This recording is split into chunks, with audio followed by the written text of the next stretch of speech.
అందరూ కూడా రెండు చేతులు పైకెత్తి స్తోత్రం చెల్లిద్దామా? హల్లెలూయా. దేవునికి మహిమ కలుగును గాక.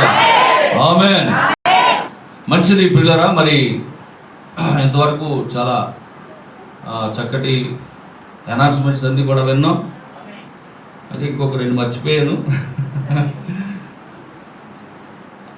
ఏం కాదు, ఈ నెల 10వ తారీఖున ఒక పాస్టర్ సుందరరావు గారు కుమారుడు వివాహం జరుగుతుంది. కంటిన్యూ చేసే వాళ్ళ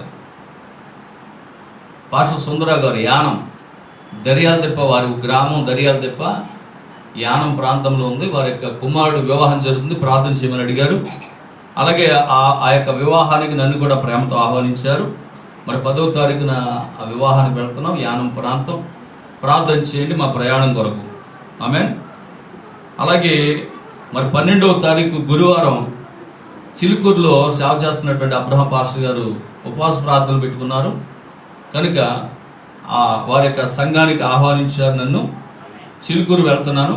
ఉదయము రాత్రి కూడా 2 మెసేజ్లు అక్కడ ప్రార్థన కూడికల్లో ప్రసంగం చేయాలి కాబట్టి వారు ప్రేమతో ఆహ్వానించారు. ఆ ఉపవాస ప్రార్థన గురించి కూడా ప్రార్థించండి. 12వ తారీఖు గురువారం చిలుకూరు వెళ్తున్నాను, ఆ 2 గురించి ప్రార్థించండి. అలాగే 19వ తారీఖు, ఈ నెల 19వ తారీఖు ప్రకాశం జిల్లా లింగంగుంటలో పాస్టర్ గారి యొక్క కుమార్తె వివాహం చేయడానికి ఆహ్వానించారు.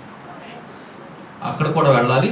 వారి యొక్క కుమార్తెకు వివాహం చేయడానికి వారు ఆహ్వానించారు. అంత దూరం, ప్రకాశం జిల్లా చాలా దూరం అన్నమాట. ఇక్కడ ఆకివీడులో మరి జాన్ బాబు గారి యొక్క కుమారుడు వివాహం చేస్తున్నప్పుడు ఆయన చూశారు. ఆకివీడులో జాన్ బాబు గారు, పాస్టర్ జాన్ బాబు గారి యొక్క కుమారుడు వివాహం చేస్తున్నప్పుడు చూశారు కనుక ప్రకాశం జిల్లా పాస్టర్ గారు, మీ అబ్బాయి పెళ్లి చేసిన పాస్టర్ గారిని తీసుకురండి పాస్టర్ గారు అని చెప్పి వారు కోరటం జరిగింది. కనుక మరి ప్రకాశం జిల్లా లింగంగుంటలో 19వ తారీఖున వివాహం చేయడానికి వెళ్తున్నాను. నా కొరకు ప్రార్థన చేయండి. ఓకేనమ్మా? ప్రార్థన చేస్తున్నారా నా కోసం? హల్లెలూయా. ప్రార్థన చేయండి.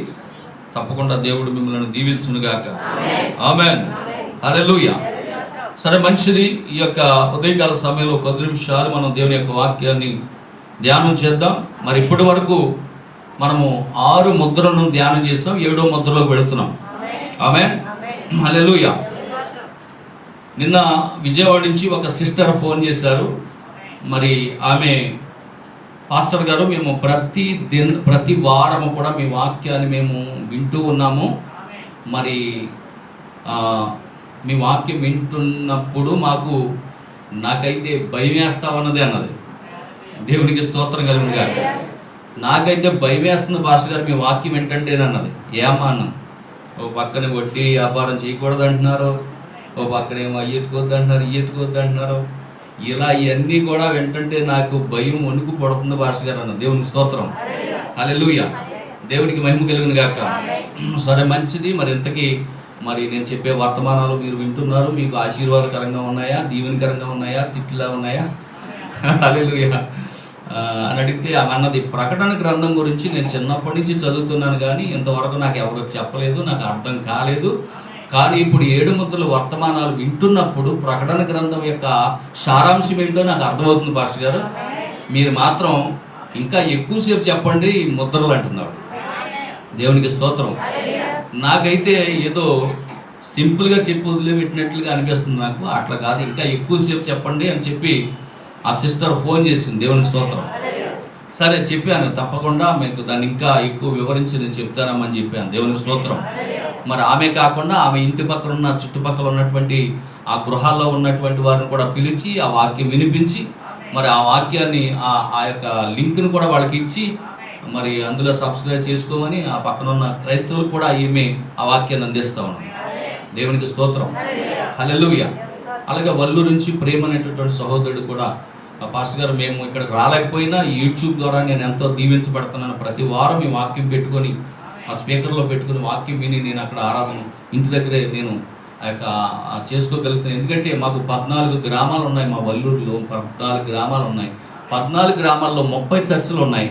14 గ్రామాల్లో 30 చర్చిలు ఉన్నాయి. 30 చర్చిల్లో ఎక్కడ కూడా వర్తమానం అనేది లేదండి. ఎక్కడికి కూడా నాకు వెళ్ళబుద్ధి అవ్వట్లేదు. కాబట్టి ఈ వర్తమానం మాకు తప్పనిసరిగా పంపించండి అని చెప్పి ఆయన ఫోన్ చేశాడు. దేవునికి స్తోత్రం, హల్లెలూయా, దేవునికి మహిమ కలుగును గాక. సో కొంతమంది అయినా ఈ వర్తమానం వింటున్నందుకు నేను ఎంతో ఆనందిస్తున్నాను. ఆమేన్. దేవునికి మహిమ కలుగును గాక. నేను ఎంతో సంతోషిస్తున్నాను. మరి ఇక్కడ చెప్పే వాక్యం వాళ్ళు వింటున్నారు, వాళ్ళ యొక్క జీవితాలు మార్చుకుంటున్నారు కూడా. హల్లెలూయా, దేవునికి మహిమ కలుగును గాక. వింటున్నారా? కనుక ప్రియమైనటువంటి దేవుని బిడ్డలారా, మరి కొద్ది నిమిషాలు దేవుని యొక్క వాక్యాన్ని మనం చూద్దాం. హల్లెలూయా. మరి సూర్ణమ్మ గారి యొక్క జ్ఞాపకార్థ కూడిక యాక్చువల్గా అది మరి మనం బాగా పెట్టుకోవచ్చు. అంటే ఇప్పుడు ఇది పునరుద్ధాన ఆరాధన కనుక మనం 7 ముద్రలోకి వెళ్దాం.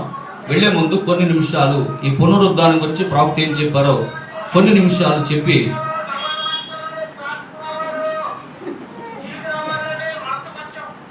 కానీ మంచి టెక్నికల్ పెట్టారండి ఈ వ్యాపారం అయితే. కానీ ఇక అసలు మాట్లాడే పని లేదు. ఇది వరకు మర్చిపోరు. ఇప్పుడు బ్యాటరీ ఉండాలి కానీ దేవుని స్తోత్రం, హల్లెలూయా, దేవునికి మహిమ కలుగును గాక. మంచిది. చూడండి, ఇక్కడ ప్రవక్త పునరుద్ధానం అనే వర్తమానంలో ప్రవక్త చక్కగా చెప్తున్నారు. క్రైస్తవ్యం అంతయు పునరుద్ధానము మీదనే ఆధారపడి ఉన్నది. క్రైస్తవ్యం అంతా కూడా పునరుద్ధానము మీదే ఆధారపడి ఉన్నది. అదే మనకు నిరీక్షణ. ఆమేన్. పడిపోయిన దానిని తిరిగి దాని స్థానములోనికి తీసుకురావడమే పునరుద్ధానం. ఆమేన్. ఆదిలో మానవుడు ఏదైతే పోగొట్టుకున్నాడో దానిని తిరిగి పునరుద్ధరించడమే, లేకపోతే దాన్ని తిరిగి తీసుకురావడమే పునరుద్ధానమై ఉన్నది. హల్లెలూయా. సృష్టి ఆరంభములో మానవుడు పాపి కాదు. సృష్టి ఆరంభములో దేవుడు పాపిగా చేయలేదు, మనిషిని పరిశుద్ధుడిగా చేశాడు. ఎందుకంటే బైబిల్ స్పష్టంగా తెలియజేస్తా ఉన్నది, ఆయన స్వరూపము చొప్పున, ఆయన పోలిక చొప్పున. స్వరూపం అంటే స్వభావం. ప్రవక్త అన్నాడు స్వభావం. ఆయన మనస్సు చొప్పున, ఆయన స్వభావం ఎలాగుందో అలాంటి స్వభావముగా దేవుడు మనిషిని చేస్తాడు. అందుకే ఇక్కడ ప్రవక్త అన్నాడు, పాపిగా మనిషిని దేవుడు సృష్టిలో చేయలేదు కానీ పరిశుద్ధుడిగా చేశాడు. ఆమేన్. ఎందుకనగా అతడు దేవుని స్వరూపములో చేయబడ్డాడు. నిత్యజీవిగా ఉండుటకే వాడిని దేవుడు తయారు చేశాడు. ఆమేన్. అయితే అతడు ఆదిలో నిత్య జీవాన్ని పోగొట్టుకున్నాడు, పరిశుద్ధతను పోగొట్టుకున్నాడు. కనుక తిరిగి అతనికి మరలా పరిశుద్ధతతో పాటు నిత్య జీవాన్ని కూడా ఇవ్వడానికి దేవుడు సశరీరుడిగా భూమి మీదకి వచ్చాడు. దేవునికి స్తోత్రం, హల్లెలూయా. కనుక పిల్లరా, మనిషి యొక్క శరీరమునకు పునరుద్ధానము ఉన్నదని రుజువుపరచుటకు మొదటిగా ఆయనే పునరుద్ధానుడాయను. ఆమేన్. కాబట్టి ఆయనే మనకు జీవప్రదాత. మనము చీకటిలో నుండి ఆశ్చర్యకరమైన తన వెలుగులోనికి దేవుడు మనల్ని పిలిచాడు. హల్లెలూయా. ఎందుకంటే దేవుడు వెలుగై ఉన్నాడు కనుక మనం కూడా ఏమై ఉండాలి చెప్పండి? వెలుగై ఉండాలి. అందుకే అంటాడు, ఒకప్పుడు మనం చీకటిలో ఉన్నాము, చీకటిలో నుండి ఆశ్చర్యకరమైన వెలుగులోనికి దేవుడు మనం పిలిచాడు. ఎందుకు పిలిచాడంటే ఆయన గుణాతిశయములను ప్రచురము చేయ నిమిత్తము. ఎందుకంటే ఆయన గుణాలు ఆల్రెడీ దేవుడు మనిషికి ఇచ్చాడు, కానీ పోగొట్టుకున్నాడు. కాబట్టి మరలా ఆయన గుణములను మనం పొందుకొని వాటిని మరలా తిరిగి మనము ప్రచురము చేయాలి. అందుకే దేవుడు చీకటిలో నుండి ఆశ్చర్యకరమైన వెలుగులోనికి దేవుడు మనల్ని పిలిచి ఉన్నాడు. దేవునికి స్తోత్రం. చూడండి, బాప్తిస్మం ఇచ్చి యోహాను పరిచర్య కేవలం 6 నెలలే. ఆమేన్. బాప్తిస్మం ఇచ్చి యోహాను యొక్క పరిచర్య కేవలం 6 నెలలే. అయితే అతన్ని దేవుడు 30 సంవత్సరాలు అడవిలో ఉంచాడు. ఆమేన్. అర్థమవుతుందా? 30 సంవత్సరాలు అతన్ని అడవిలో ఉంచవలసి వచ్చింది. హల్లెలూయా. దేవునికి మహిమ కలుగును గాక. కనుక పిల్లరా, దేవుని యొక్క చిత్తము లేకుండా ఒక చిన్న పిచ్చుక కూడా నేరన రాలదు అని బైబిల్ చెప్తుంది. దేవుని యొక్క చిత్తము లేకుండా ఒక పిచ్చుక చాలా అల్పమైనది. ఒక చిన్న రేడియేషన్ కూడా చనిపోయేటటువంటి చిన్న జీవి. అలాంటి చిన్న జీవి చనిపోవాలన్నా, నేలన్న రాలన్నా దేవుని యొక్క చిత్తము లేకుండా ఒక పిచ్చుక నేలన్న రాలనప్పుడు మరి నీ ప్రాణం ఎంత విలువైనది, నీ ఆత్మ ఎంత విలువైనది. మరి నీ విషయంలో దేవుడు కేర్ తీసుకోడా? హల్లెలూయా, దేవునికి మహిమ కలుగును గాక. కనుక ప్రియమైనటువంటి దేవుని బిడ్డలారా, రోగం చేత మరణించడం కాదు కానీ అతని సమయం అయిపోయినప్పుడు దేవుడు మరణించుటకు అదొక కారణముగా ఉండొచ్చు. అంటే కేవలము మనిషి రోగంతోనే మరణించాలనేది దేవుని చిత్తం కాదు. రోగం ఒకవేళ వచ్చినప్పుడు ఒకవేళ అది మరణించడానికి అది కారణమై ఉండొచ్చు తప్ప, దేవునికి స్తోత్రం, హల్లెలూయా, రోగము అతన్ని మరణానికి తీసుకురాలేదంటున్నాడు. ఆమేన్. అతని సమయం అయిపోయినప్పుడు మరణించుటకు అదొక కారణం. నమ్మి బాప్తిస్మం పొందినవాడు తప్పక రక్షింపబడును. క్రీస్తునందుండి మృతులైన మృతులు ధన్యులు అని బైబిల్ చెప్తా ఉన్నది. మృతుల పునరుద్ధానము ఉన్నదని గుర్తుంచుకోనండి. ఒక దినాన మనకంటే ముందుగా వెళ్ళిన మన సహోదరులను మనము కలుసుకుందాము. ఆమేన్. మనకంటే ముందు వెళ్ళినటువంటి సుగుణమ్మ గారు కావచ్చు, ఆమేన్, సంతోషమ్మ గారు కావచ్చు, యోనా గారు కావచ్చు, మరి మనకంటే ముందు వెళ్ళినటువంటి మన సహోదరులను మనము చెప్పండి కలుసుకొనవచ్చును. హల్లెలూయా, దేవునికి స్తోత్రం. శాశ్వతమైనటువంటి జీవము కొరకు వారు తిరిగి లేచుదురు. సదాకాలము వారు జీవించుదురు. ఇప్పుడైతే మనము కాలంలో జీవిస్తున్నాం. త్వరలోనే మనము కాలములో నుండి నిత్యత్వంలోనికి వెళ్ళిపోబోతున్నాం. ఆమేన్, హల్లెలూయా. నిత్యత్వము నుండి కాలములోనికి నీవు నన్ను పంపగా, నిత్యత్వము నుండి కాలములోనికి నీవు నన్ను పంపగా, జీవపు వాక్యము కాలములో నుండి నిత్యత్వము చేర్చెను. జీవపు వాక్యము కాలములో నుండి నిత్యత్వము చేర్చెను. నీ జలధారల ధ్వని విని కరడు కరడును పిలచుచున్నది. నీ జలధారల ధ్వని విని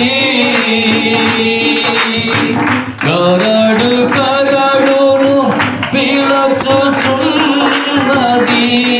నీ అలలన్నీయు తరంగములన్నీ నా మీదుగా పొల్లి ప్రవహించను.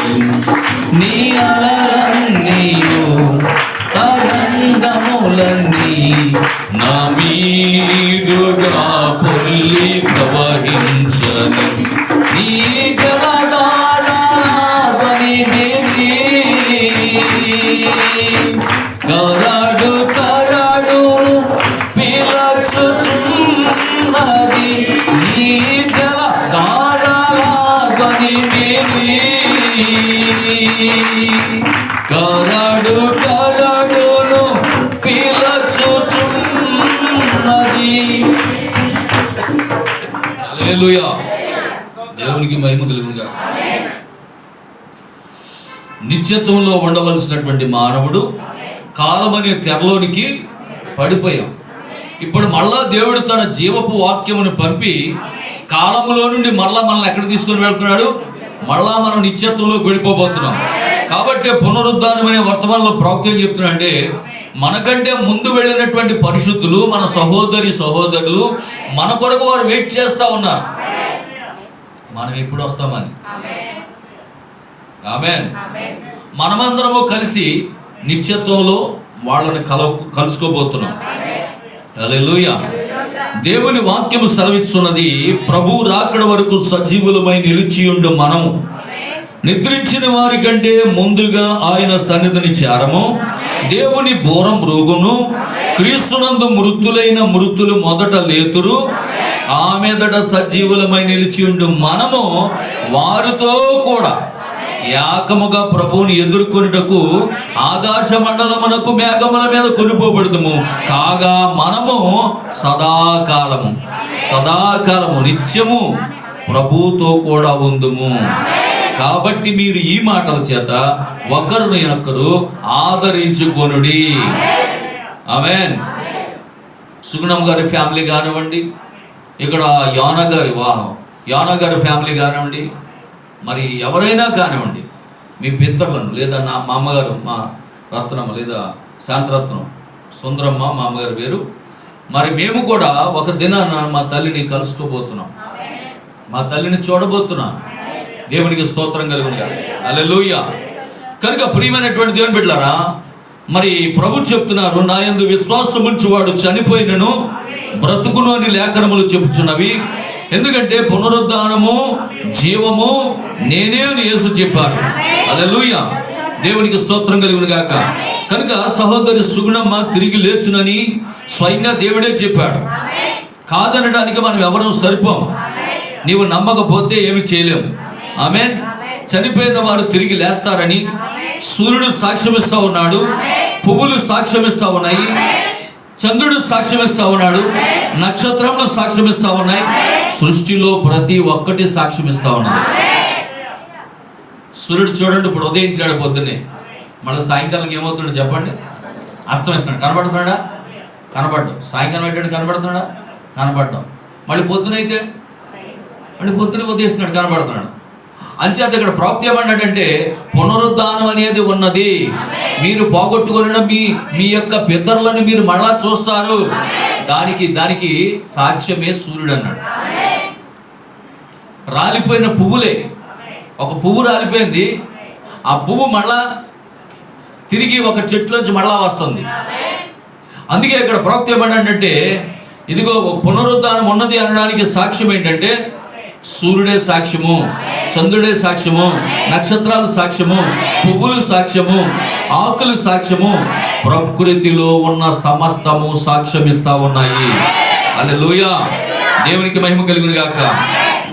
ఇంకా ఒక చక్కటి మాట చెప్తున్నాడు ఇందులో ప్రవక్త. నేను ఎప్పుడు దీన్ని వినలేదు కానీ కొత్తగా వింటున్నా. మళ్ళీ కొంతమంది పడుచువారు చనిపోవచ్చున్నారు. కొంతమంది పడుచువారు చనిపోవచ్చున్నారు. కొంతమంది ముసలివారు చనిపోతున్నారు. ముసలివారు చనిపోతున్నారు, పడుచువారు చనిపోతున్నారు. ఏంటి దీనికి కారణమని చాలామంది కూడా అనేక రకాలుగా అనుకోవచ్చు. దేవుడు ఎందుకు ఇలా తీసుకెళ్ళిపోయాడు వయసు అవ్వకుండా చిన్న వయసులోను అని దేవుడిని తిడతారంట. కానీ ఇక్కడ ప్రాప్తి ఏమంటాడు తెలుసా? మీలో ఎంతమందికి మళ్ళీ మొగ్గలంటే ఇష్టం? మొగ్గలు ఇష్టపడతారా, ఇడిపోయిన పువ్వులు ఇష్టపడతారా? చెప్పండి చెప్పండి. మరి నీకే ఆ మొగ్గలంటే అంత ఇష్టం ఉన్నప్పుడు మరి పడుచువారంటే దేవుడికి ఇష్టం ఉండరా? ఆమేన్. అవునా కదా? ఇంకా చెప్తున్నాడు, ఇంకేం చెప్తున్నాడు తెలుసా? ఒక దండను గనక మీరు గుచ్చేటప్పుడు, స్త్రీలైన మీ అందరికీ తెలుసు, ఒక పూల దండను మీరు గుచ్చేటప్పుడు మధ్య మధ్యలో ఏం పెడతారంట? మొక్కలు పెడతారు. ఇది మాకు ఏం తెలియదు పాస్టర్ అనుకోండి. మీరంటే అనుకోవచ్చు మగోళ్ళు అంటే మాకేం తెలుసు గారు, మొగ్గలాడతారు ఏంటి మాకేం తెలుసు, ఆ ఆడవాళ్ళకి తెలుసు అని మీరైనా చెప్పాలి కదా. మధ్య మధ్యలో మొక్కలు పెడతారా పెట్టరా? పువ్వులు తర్వాత 2 పువ్వులు ఎట్టి మళ్ళీ తర్వాత మొక్క పెట్టి అలాగ దండ గుస్తారా కూర్చోరా? అలా ఎందుకు గుస్తారంట? ఆ దండకి అందం రావటం కోసం, ఆ దండకే అందం రావటం కోసం. ఇప్పుడు ఆ పడుచు వారు కూడా దేవుని యొక్క సన్నిధిలో అలాగ ఉన్నారంట. దేవుని స్తోత్రం. హల్లెలూయా. కనుక నిజంగా నేను చాలా ఆనందపడ్డాను. చిన్న వయసులో ఒకవేళ దేవుని సన్నిధికి వెళ్ళిపోయినా ఎంతో ఆనందం అనిపించింది నాకు. ఎందుకంటే మొక్కలంటే దేవుడికి ఇష్టం, పడుచువారంటే దేవునికి ఇష్టం. హల్లెలూయా. దేవునికి మహిమ కలుగును గాక. కనుక ప్రియమైనటువంటి దేవుని బిడ్డలారా, చూడండి, సుగుణమ్మ ఒక క్రైస్తవురాలు. మరి ఆమె తప్పక తిరిగి లేచును, అది మనందరికీ తెలుసు.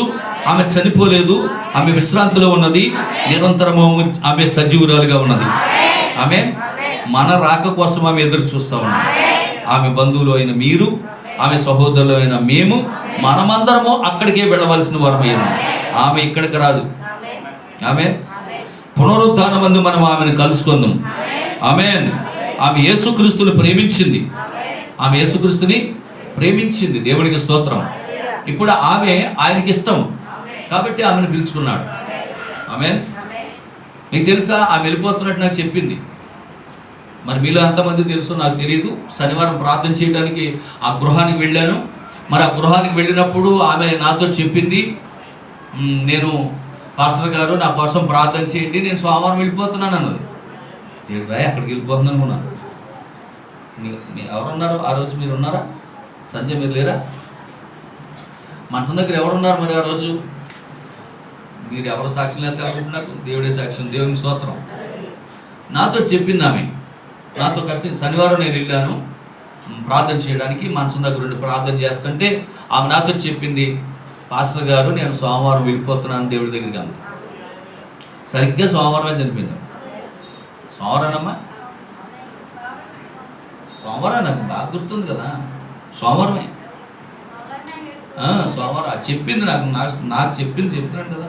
శనివారం చెప్పింది నాకు. శనివారం ప్రార్థన చేయడానికి, శనివారం రాత్రి 8 చిల్లరకు నేను ప్రార్థన చేయడానికి వెళితే ఆమె చెప్పిన మాట ఏంటి తెలుసా? అయ్యా నేను వెళ్ళిపోతున్నాను, ప్రభు దగ్గర నేను వెళ్ళిపోతున్నాను, నా కోసం ప్రార్థన చేయండి. ఎంతో ఆనందంగా చెప్పింది ఆమె. సరిగ్గా సోమవారమే చనిపోయింది. హల్లెలూయా, దేవునికి స్తోత్రం కలుగును గాక. కనుక ప్రియమైనటువంటి దేవుని బిడ్డలారా, నిజంగా చూడండి, మరి ఒక నిజ క్రైస్తవునికి కావలసినది 1 మార్పు, 2 ఓర్పు, 3 నిరీక్షణ, 4 విశ్వాసము, 5 ప్రేమ. ఆమేన్. ఒక నిజమైనటువంటి క్రైస్తవ విశ్వాసి కలిగి ఉండవలసినటువంటి గుణ లక్షణాలు. మొదటిగా మన జీవితంలో మార్పు రావాలి, 2వది ఓర్పు కలిగి ఉండాలి, 3వది నిరీక్షణ కలిగి ఉండాలి, 4వది విశ్వాసం ఉండాలి, 5వది అన్నిటికంటే ప్రేమ శాశ్వతమైనది.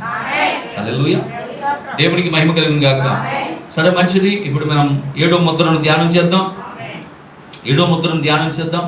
ఇప్పటి వరకు నేను కొంచెము ఉపద్ఘాతముగా కొన్ని నిమిషాలు మరి సహోదరి సుగుణమ్మ గారిని వారిని ఉద్దేశించి కొన్ని నిమిషాలు మీకు ఆ మాటల పునరుద్ధానం గురించి చెప్పడం జరిగింది. ఇప్పుడు మనము ప్రకటన గ్రంథము 8వ అధ్యాయము మొదటి 2 వాక్యాలు చూద్దాం. ప్రకటన గ్రంథం 8వ అధ్యాయము మొదటి 2 వాక్యాలు. ఆయన అంటే ఎవరు? ఆయన అంటే ఎవరు? బ్రహ్మం గారా? ఆయన అంటే బ్రహ్మం గారు కాదు. ఆయన అంటే దేవుడు, యేసుక్రీస్తు ప్రభు, వధించబడిన గొర్రె పిల్ల. ఆయన 7వ ముద్రను విప్పినప్పుడు పరలోకమందు ఇంచుమించు అరగంట సేపు నిశ్శబ్దముగా ఉండెను. అంతే, అదే 7వ ముద్ర. ఆ ఒక్క వరిలో ఇముడు ఉంది. ఆమేన్, దేవునికి స్తోత్రం. 2వ వాక్యం కూడా చదవండి. అంతటా నేను దేవుని ఎదుట నిలుచు 7 దూతలను చూచితిని, వారికి 7 బూరలు ఇయ్యబడెను. ఆమేన్, హల్లెలూయా, దేవునికి స్తోత్రం కలుగును గాక. దీనికి అనుగుణమైనటువంటి వాక్యం ఏంటంటే ప్రకటన 10 మొదటి నుంచి 7 వాక్యాలు ఇందాక చదువుకున్నాం. ఓకేనా? చాలా జాగ్రత్తగా కొన్ని విషయాలు మీకు ఈ యొక్క ఉదయకాల సమయంలో ధ్యానం చేయాలని ఆశపడుతున్నాను. మరి ఈ 7వ ముద్ర అనేది కొంచెం సమయం పట్టిన మెల్లగా వెళ్తాను, స్లోగా చెప్తాను. మరి అది మీకు బాగా అర్థం అవ్వాలనేటటువంటి ఉద్దేశంతో. ఎందుకంటే 7వ ముద్రలోనే 6 ముద్రలు ఉన్నాయి. అమ్మా, ఇప్పుడు దాకా మనం చెప్పుకుంటూ వచ్చేసాం. తెల్ల గుర్రం, నల్ల గుర్రం, నల్ల గుర్రం అనుకుంటూ వచ్చేసాం. ఈ తెల్ల గుర్రం, ఎర్ర గుర్రం, నల్ల గుర్రం అన్నీ అనేసుకుని ఇక ఆఖరికి ఇది తెలుసుకోకపోతే అసలు అది అర్థం అవుతాం. అందుకని ఇప్పుడు మనం ఏం చేయాలంటే 7వ ముద్ర అనేది కొంచెం స్లోగా ధ్యానం చేద్దాం, చక్కగా కొంచెం నెమ్మదిగా ధ్యానం చేద్దాం. ఎందుకంటే మొత్తం టోటల్గా బైబిల్ అంతటికీ కూడా 7వ ముద్ర బేస్ అయి ఉన్నది. అదే ప్రాథమికంగా అదే స్టాండర్డ్గా ఉన్నది, మనకి అదే మూల ఆధారమై ఉన్నది మొత్తం బైబిల్ అంతటికీ కూడా. దేవుడికి స్తోత్రం. అది ఎలాగా, ఏంటి, ప్రవక్త ఎక్కడెక్కడ ఏమేమి చెప్పాడనే విషయాలు కూడా మనం ధ్యానం చేద్దాం. ఓకేనా? అర్థమవుతున్నాయమ్మా? నేను చెప్పే మాటలు మీకు అర్థమవుతున్నాయి? 7వ ముద్ర అంటే ఏంటో అందరికి అర్థమవుతున్నాయా? దేవునికి స్తోత్రం, హల్లెలూయా. సరే, చూడండి, మనమందరము ఈ ఆలయంలో దేవుని ఆరాధించుటకు ఇక్కడ కూడుకొని ఉన్నాము. మరి పురుషులు మరియు స్త్రీలు, బాలురు మరియు బాలికలు మనమందరము ఒక సహవాసము కొరకై సహవాసముగా కూడుకొని ఉన్నాము. మనలో ఏ విధమైనటువంటి హెచ్చు తగ్గులు లేవు. ఆమేన్. అందరూ సమానమే. మనమందరము దేవుని కుమారులము కుమార్తెలమై ఉన్నాము. దేవుడు మన కొరకు ఏవి సిద్ధపరచునో అవి ఇంకా కనబరచబడలేదు కానీ మనమందరము ఆయన రాకడ కొరకు ఎదురు చూస్తున్నాం. ఆయన వచ్చినప్పుడు మనం ఏమై ఉన్నామో అప్పుడు ప్రత్యక్షపరచబడతాం. హల్లెలూయా, దేవునికి స్తోత్రం కలుగును గాక. ఆమేన్. కనుక ఇక్కడ చాలా జాగ్రత్తగా వినండి. 7 ముద్రలోనే సమస్తమును ఇమిడి ఉన్నవి. 7 సంఘకాలములు, 7 బోరలు, 7 పాత్రలు, ఇలా సమస్తము కూడా ఈ 7వ ముద్రలోనే ఇమిడి ఉన్నట్లుగా మనం చూస్తూ ఉన్నాం. ఈ 7 ముద్రలను ధ్యానం చేయుటకు పరలోకపు తండ్రి మనకి ఎంతో కృపను అనుగ్రహించెను. ప్రవక్త అంటున్నాడు. ఈ మాటలన్నీ కూడా ప్రవక్త వర్తమానంలో చెప్పినట్టు చెప్తున్నాను మీకు. హల్లెలూయా. మరి 7 ముద్రల యొక్క మర్మము 7వ దూత ద్వారా మాత్రమే బయలుపరచబడుతుందని చెప్పి మనకి ఆ ప్రకటన గ్రంథం 10వ అధ్యాయం 7వ వాక్యంలో స్పష్టంగా రాసి ఉంది. చదవండి ఒకసారి ఆ మాట. 7వ దూత పలుకు దినములలో అతడు బోర ఓదబోచుండగా. ఆమేన్. ఇప్పుడు 8:2లోకి వెళ్ళండి. మళ్ళీ ప్రకటన 8వ అధ్యాయం 2వ వాక్యంలోకి వెళ్ళండి. అంతటా నేను దేవుడి ఎదుట నిలుచు 7 దూతలను చూచితిని. బోర్లు ఇచ్చారంట వాళ్ళకి. ఎందుకు? పిప్పి పిప్పి అని ఊరుకోవడానుగా. ఇప్పుడు ఇక్కడ ఏమంటున్నాడు? 7వ దూత అతడు బోర ఎందుకు ఇచ్చాడా బోర? ఏంటా బోర? అంటే సువార్త. ఏంటా బోర ఏంటవా? సచిలో కొనుక్కున్న బోర్లు కాదయి. బోర అనగా దేవుని యొక్క సువార్త, దేవుని స్వరము, పలుకుబడిన మాట, ప్రవక్తల నోట దేవుడు పలికించే మాట. ఆమేన్. నాకు పాటలు వచ్చేస్తాయి. మాట అంటే చాలు పాట వచ్చేస్తాయి. జుంటెతే నిదారల కన్నా మధురమైన మాట. సంగీతం వారు గట్టిగా స్పీడ్గా ఉండాలి. మీరు మధురమైన మాట, ఆ మాటే జీవము కలిగిన నజరేయుని మాట, ఆ మాటే జీవము కలిగిన నజరేయుని మాట. యేసయ్య మాట, యేసయ్య మాట, యేసయ్య మాట, యేసయ్య మాట.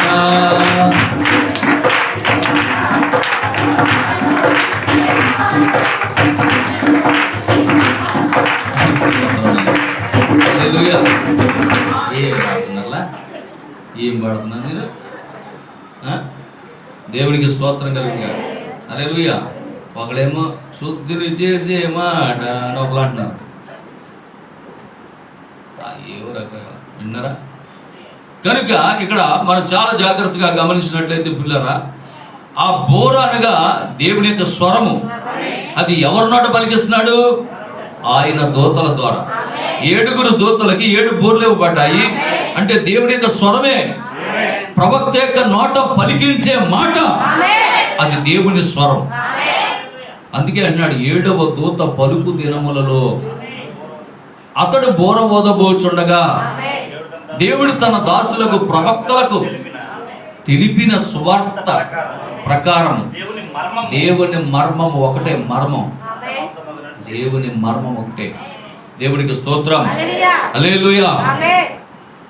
బైబిల్ ప్రకటన గ్రంథం బైబిల్ అంతా కూడా మనం గమనించినట్లయితే పాత నిబంధన 39 పుస్తకాలు, కొత్త నిబంధన 27 పుస్తకాలు, టోటల్ వెరసి 66 పుస్తకాలు. ఈ 66 పుస్తకాల్లో ప్రధానమైనది, ప్రాముఖ్యమైనది ప్రకటన గ్రంథం. హల్లెలూయా. 65 పుస్తకాల్లో ఉన్న సారాంశం అంతా ప్రకటన గ్రంథంలో పెట్టాడు. అర్థమవుతుందండి? అంటే నువ్వు ఇప్పుడు ప్రకటన గ్రంథాన్ని కనుక ధ్యానం చేస్తే టోటల్గా 65 పుస్తకాల్లో ఉన్న సారాంశం నీకు అర్థమైపోతుంది.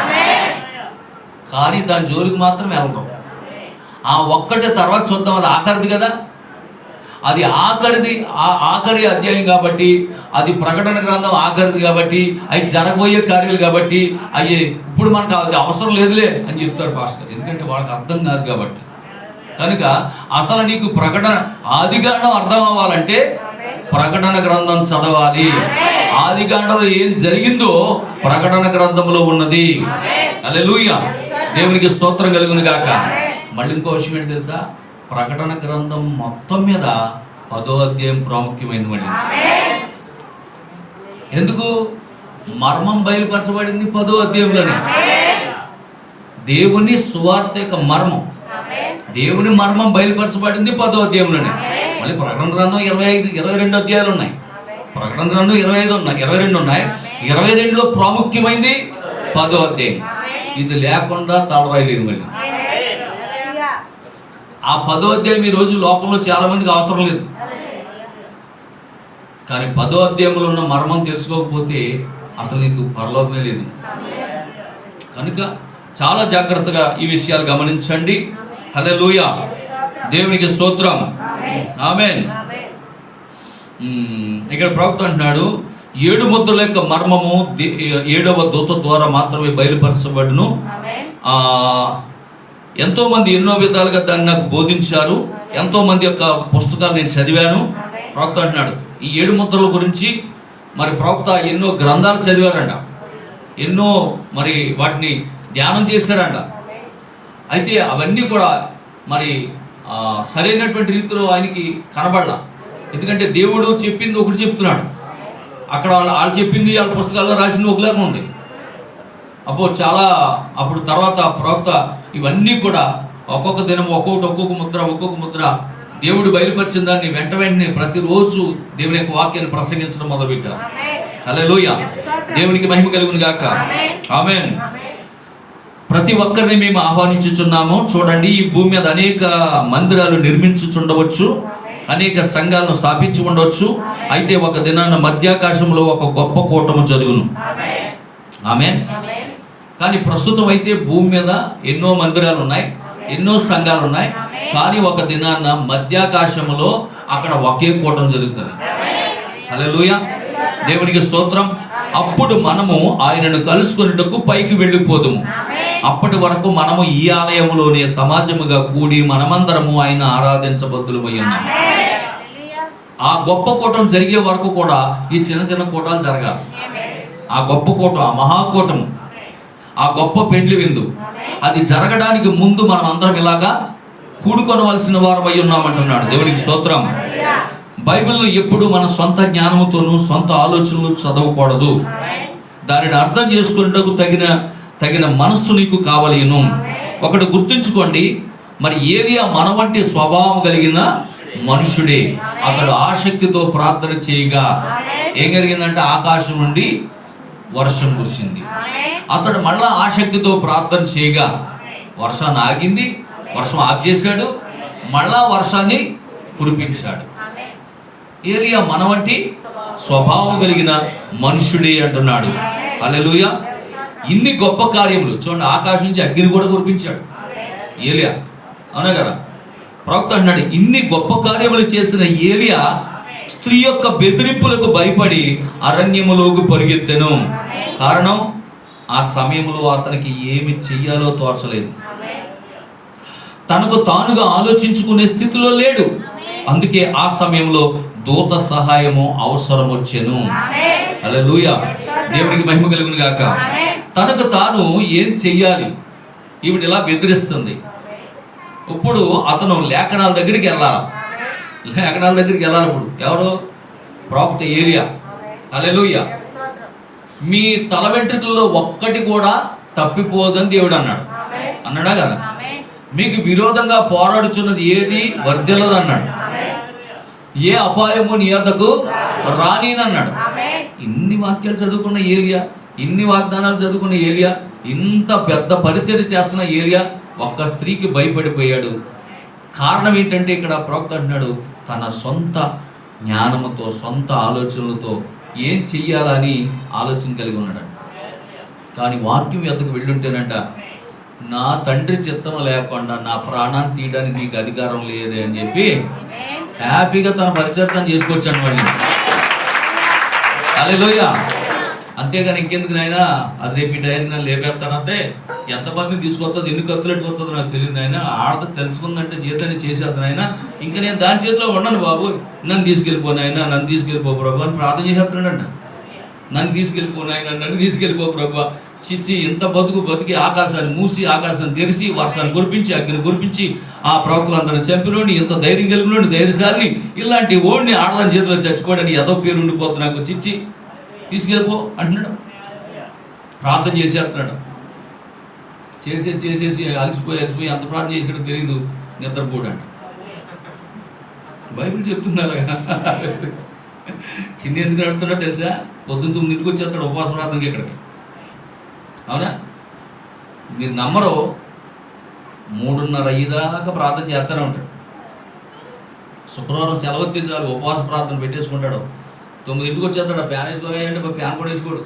ఫ్యాన్ వేసుకుని నిద్ర వచ్చేస్తా దగ్గర అంటే ఫ్యాన్ వేసుకోకుండా సెవెంట్లు కప్పుతున్నా సరే అక్కడే ఉండి పొద్దున 9ంటికి వచ్చినాడు 3:30 దాకా ప్రార్థన చేస్తూనే ఉంటాడు. హల్లెలూయా. అలా ఏలియా ప్రార్థన చేస్తా చేస్తా చేస్తా నిద్రపోడు అని ప్రవక్త అన్నాడు. ఇప్పుడు దూత సహాయం అవసరం వచ్చిందంట. అందుకు దేవుడు దూతను పంపించంట. కాలుచున్న నిప్పుల మీద అప్పములు, నోరు ఊరిపోతున్నప్పుడు మీకు దేవునికి స్తోత్రం. కాలిన చేపలు, వేగించిన రొట్టెలు, అబ్బబ్బబ్బబ్బా, రొట్టెలు చేపలు అంటే ఎలా ఉండొచ్చు చూడండి కాంబినేషన్, అర్థమవుతుందండి.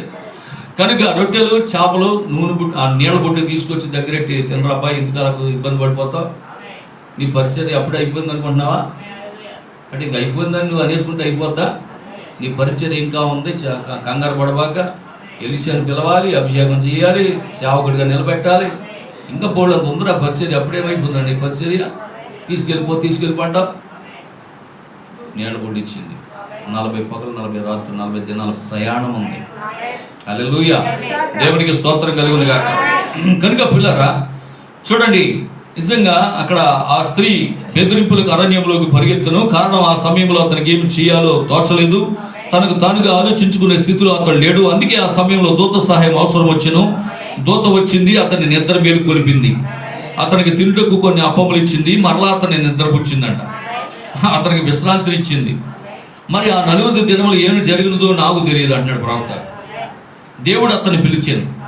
సంఘము ఎత్తబడ్డకు ముందు చివరి కాలం మందు జీవించుతున్న మనము ఈ కాలపు వర్తమానమే మనకి 7వ ముద్ర. హల్లెలూయా. దేవునికి స్తోత్రం కలుగును గాక. మరి నిజంగా సాతాను సర్వలోకమును మోసపుచ్చవచ్చు కానీ వధువును మోసము చేయలేదు.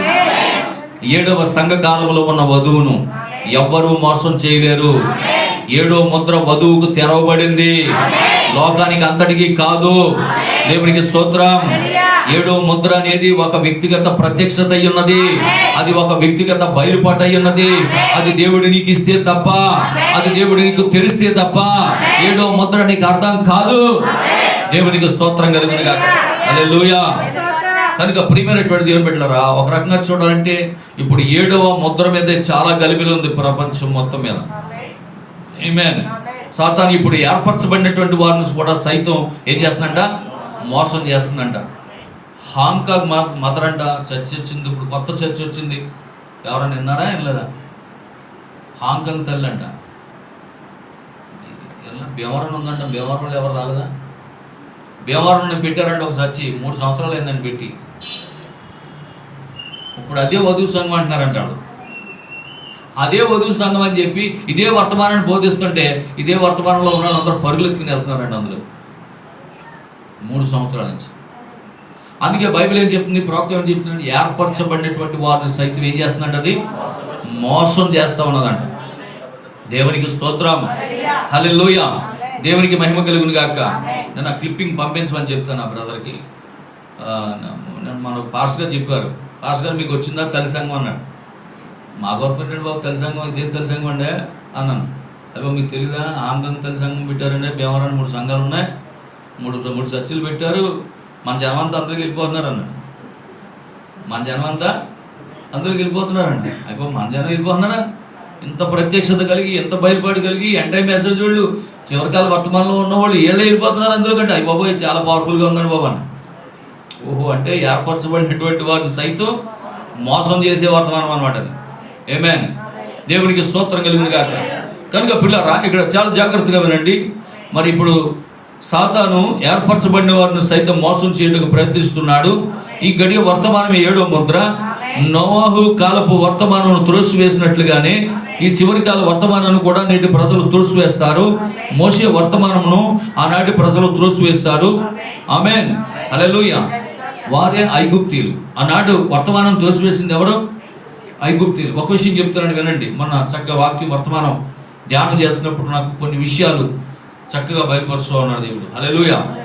చూడండి, మోషే వర్తమానం తీసుకొచ్చినప్పుడు హెబ్రీలు అద్భుతం చేయమని అడగల. జాగ్రత్త గమనించండి. ఇశ్రాయేలీలు మోషేని, నువ్వు తీసుకొచ్చిన వర్తమానం కరెక్ట్ అయితే, నువ్వు నమ్మిన దేవుడు మా దేవుడు నిజమైన దేవుడైతే మా ముందు ఇది చెయ్యి అది చెయ్యి అని ఇశ్రాయేలీలు అడగలేదు. వాడు ఒకడు అడిగారు, నువ్వు మా దేవుడు పంపించిన వాడవైతే మా దేవుడి పేరు ఏంటో అని చెప్పు అన్నాడు. అంతే, సింపుల్. ఉన్నవాడు అనువాడు. ఎస్, మా దేవుడి పేరు అదే. కాబట్టి మా దేవుడు పంపితే వచ్చిన వాడు నీవే. ఎస్, మేము నమ్మేస్తున్నాం. బట్టలు ఎప్పుడు సర్దుకోమంటాం? అయిపోయింది. ఇంకా వాళ్ళు ఏం అడగలేదు. ఎవరు? ఇశ్రాయేల్ ఇంకా మోషేని ఏం అడగలేదు. మోషే తెచ్చిన వర్తమానం ఇశ్రాయేల్ నమ్మారు. ఒకే ఒక ప్రశ్న వేశారు, నువ్వు నమ్మిన దేవుడు లేదా నిన్ను పంపిన దేవుడు అతని పేరేంటి అని అడిగారు. ఉన్నవాడు అనువాడు అన్నాడు. ఎస్, రుజువు అయిపోయింది. మా దేవుడు ఆ దేవుడే. సరే, ఎప్పుడు వెళ్ళిపోదాం అన్నారు. అంతాడు, ఇంకేం అడగ. కానీ అక్కడ ఉన్న ఐగుప్తీయులైతే నువ్వు నీ దేవుడి దగ్గర నుంచి వచ్చుంటే ఇప్పుడు కొన్ని సూచక్రియలు చెయ్యి, కొన్ని అద్భుతాలు చెయ్యి, అప్పుడు నమ్ముతాం. ఇక అంతా జరిగిన తర్వాత పిల్లలు పోగొట్టుకున్నారు, కప్పలు రప్పించుకున్నారు, పేర్లు రప్పించుకున్నారు, బురద రప్పించుకున్నారు. అర్థమవుతుందా? ఇదంతా ఏమన్నా ఉపయోగపడ్డదాళ్ళ కంటే ఉపయోగం ఏమి లేదండి. చిల్లుగల్ల ఉపయోగం లేదు. ఐగుప్తీయులకి అంతా సర్వనాశనం అయిపోయింది. ఐగుప్తు దేశం అంతా పాడైపోయింది సూచక్రియల ద్వారా, అద్భుతాల ద్వారా. హల్లెలూయా. కనుక నిజమైనటువంటి వధువు ఎప్పుడు కూడా నాకు ఇది చేయి ప్రభా, నాకు అది చేయి ప్రభా, ఇది చేస్తే నేను నమ్ముతాను ఇలాగ అడగదు. హల్లెలూయా. దేవునికి స్తోత్రం కలిగిన గాక. అందుకే ఇక్కడ ప్రవక్త ఏమన్నాడంటే, ఆనాటి జనులు మోషే వర్తమానమును త్రోసివేశారు. ఆమేన్. ప్రతి కాలంలోనూ దేవుడు పంపిన వర్తమానమును నమ్మకుండా అపవాది వర్తమానం పైనే దాడి చేస్తూ ఉన్నాడు. ఆమేన్. హల్లెలూయా. చూడండి పిల్లారా, మరి వర్తమానం గురించి ఇక్కడ కొన్ని ప్రవక్త చెప్తున్న కార్యాలు చెప్తున్నాను. మార్టిన్ లూథర్ గారు వర్తమానం తీసుకొచ్చారు. ఆ వర్తమానాన్ని ప్రవక్త ఎలా వర్ణించాడంటే ఎడ్ల బండి వర్తమానం అంటది. ఎడ్ల బండి వర్తమానం అంటే ఎడ్ల బండి స్పీడ్ వెళ్తుందా స్లోగా వెళ్తుందా చెప్పండి? స్లోగా వెళ్తుంది. హల్లెలూయా. దేవునికి స్తోత్రం. సరే, రెండవది జాన్ వెస్లీ గారి వర్తమానం. దాన్ని ప్రవక్త అన్నాడు అది కారులతోటి రైలుతోటి పోల్చాడు ఆ వర్తమానం. అంటే ఇప్పుడు బండి కంటే, ఎడ్ల బండి కంటే కొంచెం స్పీడు, కారు కానీ రైలు కానీ కొంచెం స్పీడే కదా ఈ ఎడ్ల బండి కంటే. కాబట్టి మార్టిన్ లూథర్ గారి యొక్క వర్తమానం కంటే కొంచెం స్పీడ్ అయిన తర్వాత ఎవరిది? జాన్ వెస్లీ గారు. ఆ తర్వాత పెంతెకోస్తు వర్తమానం వచ్చింది. పెంతెకోస్తు వర్తమానం వచ్చి భాషలు మాట్లాడి కరబర బాబా సందర్బంధం అని మొత్తం మీద పాడేసి చాలా స్పీడ్గా భాషలతో గెంతులు వేయటం, అటు ఇటు ఇటు వేయటం. ఈ వర్తమానాన్ని ప్రవక్త ఇది విమాన వర్తమానం అన్నాడు. ఏమో వర్తమానం? విమాన వర్తమానం అన్నాడు. అంటే ఇప్పుడు చెప్పండి, ఎడ్ల బండి కంటే స్పీడు రైలు, కారు. ఓకేనా? ఇప్పుడు రైలు కంటే కారు కంటే స్పీడు విమానం. ఇప్పుడు మన కాలం, చివరి కాల వర్తమానం, ఇది అంత్యకాల వర్తమానం. మరి ఈ వర్తమానం ఏంటి? రాకెట్ వర్తమానం. హల్లెలూయా. దేవునికి స్తోత్రం కలిగింది కాక. ఇదే వర్తమానం రాకెట్ వర్తమానం. అర్థమవుతుందా? ఇప్పుడు చూడండి, ఎడ్ల బండి ఉంది, అది ఏం చేస్తుంది? ఒక గ్రామం నుంచి మరొక గ్రామానికి తీసుకెళ్తుంది మెల్లగా. అది కూడా మధ్య మధ్యలో గడ్డి వేస్తూ ఉండాలి, నీళ్ళు వేస్తూ ఉండాలి, లేకపోతే మొరాయించేద్దే. దేవునికి స్తోత్రం కలిగింది కాక. హల్లెలూయా. అవునా కదా? ఇప్పుడు కారు ఉంది, దానికి కూడా మధ్య మధ్యలో పెట్రోల్ అయిపోతే ఆగిపోతుంది. బంక్ కనపడిన కాడల్లా ఆగుతూ ఉండాలి, డబ్బులు జేబులో ఖాళీ అయిపోతూ ఉంటాయి. రైలు ఎక్కామంటే రిజర్వేషను. ఇదంతా ఇదో వర్తమానం. ఇది దేవునికి స్తోత్రం. హల్లెలూయా. అలాగే చూడండి, అదేం చేస్తుంది? ఓ పట్టణం నుంచి, ఓ సిటీ నుంచి ఓ సిటీకి తీసుకెళ్తుంది. అంతేనా? హల్లెలూయా. ఇప్పుడు మూడో వర్తమానం ఏంటి? విమాన వర్తమానం. విమానం ఏం చేస్తుంది? బగ్గేసి పాల్గొలు వెళ్ళాలని విమానం ఎక్కుతావా చెప్పండి? అలాగే వెళ్ళడానికి కుదరదు. అప్పుడు భారతదేశం నుంచి బంగ్లాదేశ్ వెళ్ళాలి, అప్పుడు విమానం ఎక్కాలి. అంటే ఇదేంటి? ఇది ఏం వర్తమానం? ఒక దేశం నుంచి మరొక దేశానికి తీసుకెళ్తుంది. ఇది కొంచెం స్పీడ్ అయిన వర్తమానం. ఓకేనా?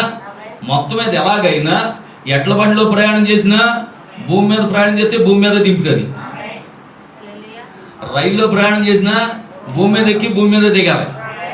విమానం మీద ప్రయాణం చేసినా విమానం మీద ఎక్కి భూమి మీద ఎక్కి మళ్ళీ భూమి మీద దింపుతుంది.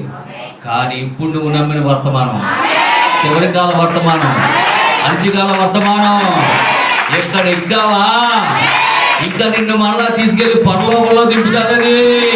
హల్లెలూయా. చివరి కాలము యేసయ్యా వధువు కాలము, చివరి కాలము యేసయ్యా వధువు కాలము, దేవుని వాక్యము నెరవేరు కాలము, దేవుని వాక్యము నెరవేరు కాలము. గ్లోరీ. చివరి కాలము యేసయ్యా వధువు కాలము, చివరి కాలము.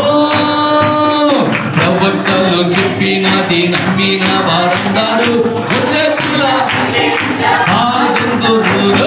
ప్రవక్తలు చెప్పినది నమ్మిన వారందరూ గొర్రె పిల్ల పెళ్లి విందులో పాల్గొందురు. ప్రవక్తలు చెప్పినది నమ్మని వారు ఆ దినమందు చీకటిలో ప్రయాణపడుతురు. ప్రవక్తలు చెప్పినది నమ్మని వారు ఆ దినమందు చీకటిలో త్రోయబడుతురు, ఆ దినమందు చీకటిలో త్రోయబడుతురు. యేసయ్యా వధువు కాలము, చివరి కాలము. హల్లెలూయా. ఒకసారి కొండండిలా 54 సంవత్సరాలు వచ్చి ముసలోడే ఒకసారి ఉంటుంటే 16-15 సంవత్సరాల పిల్లలు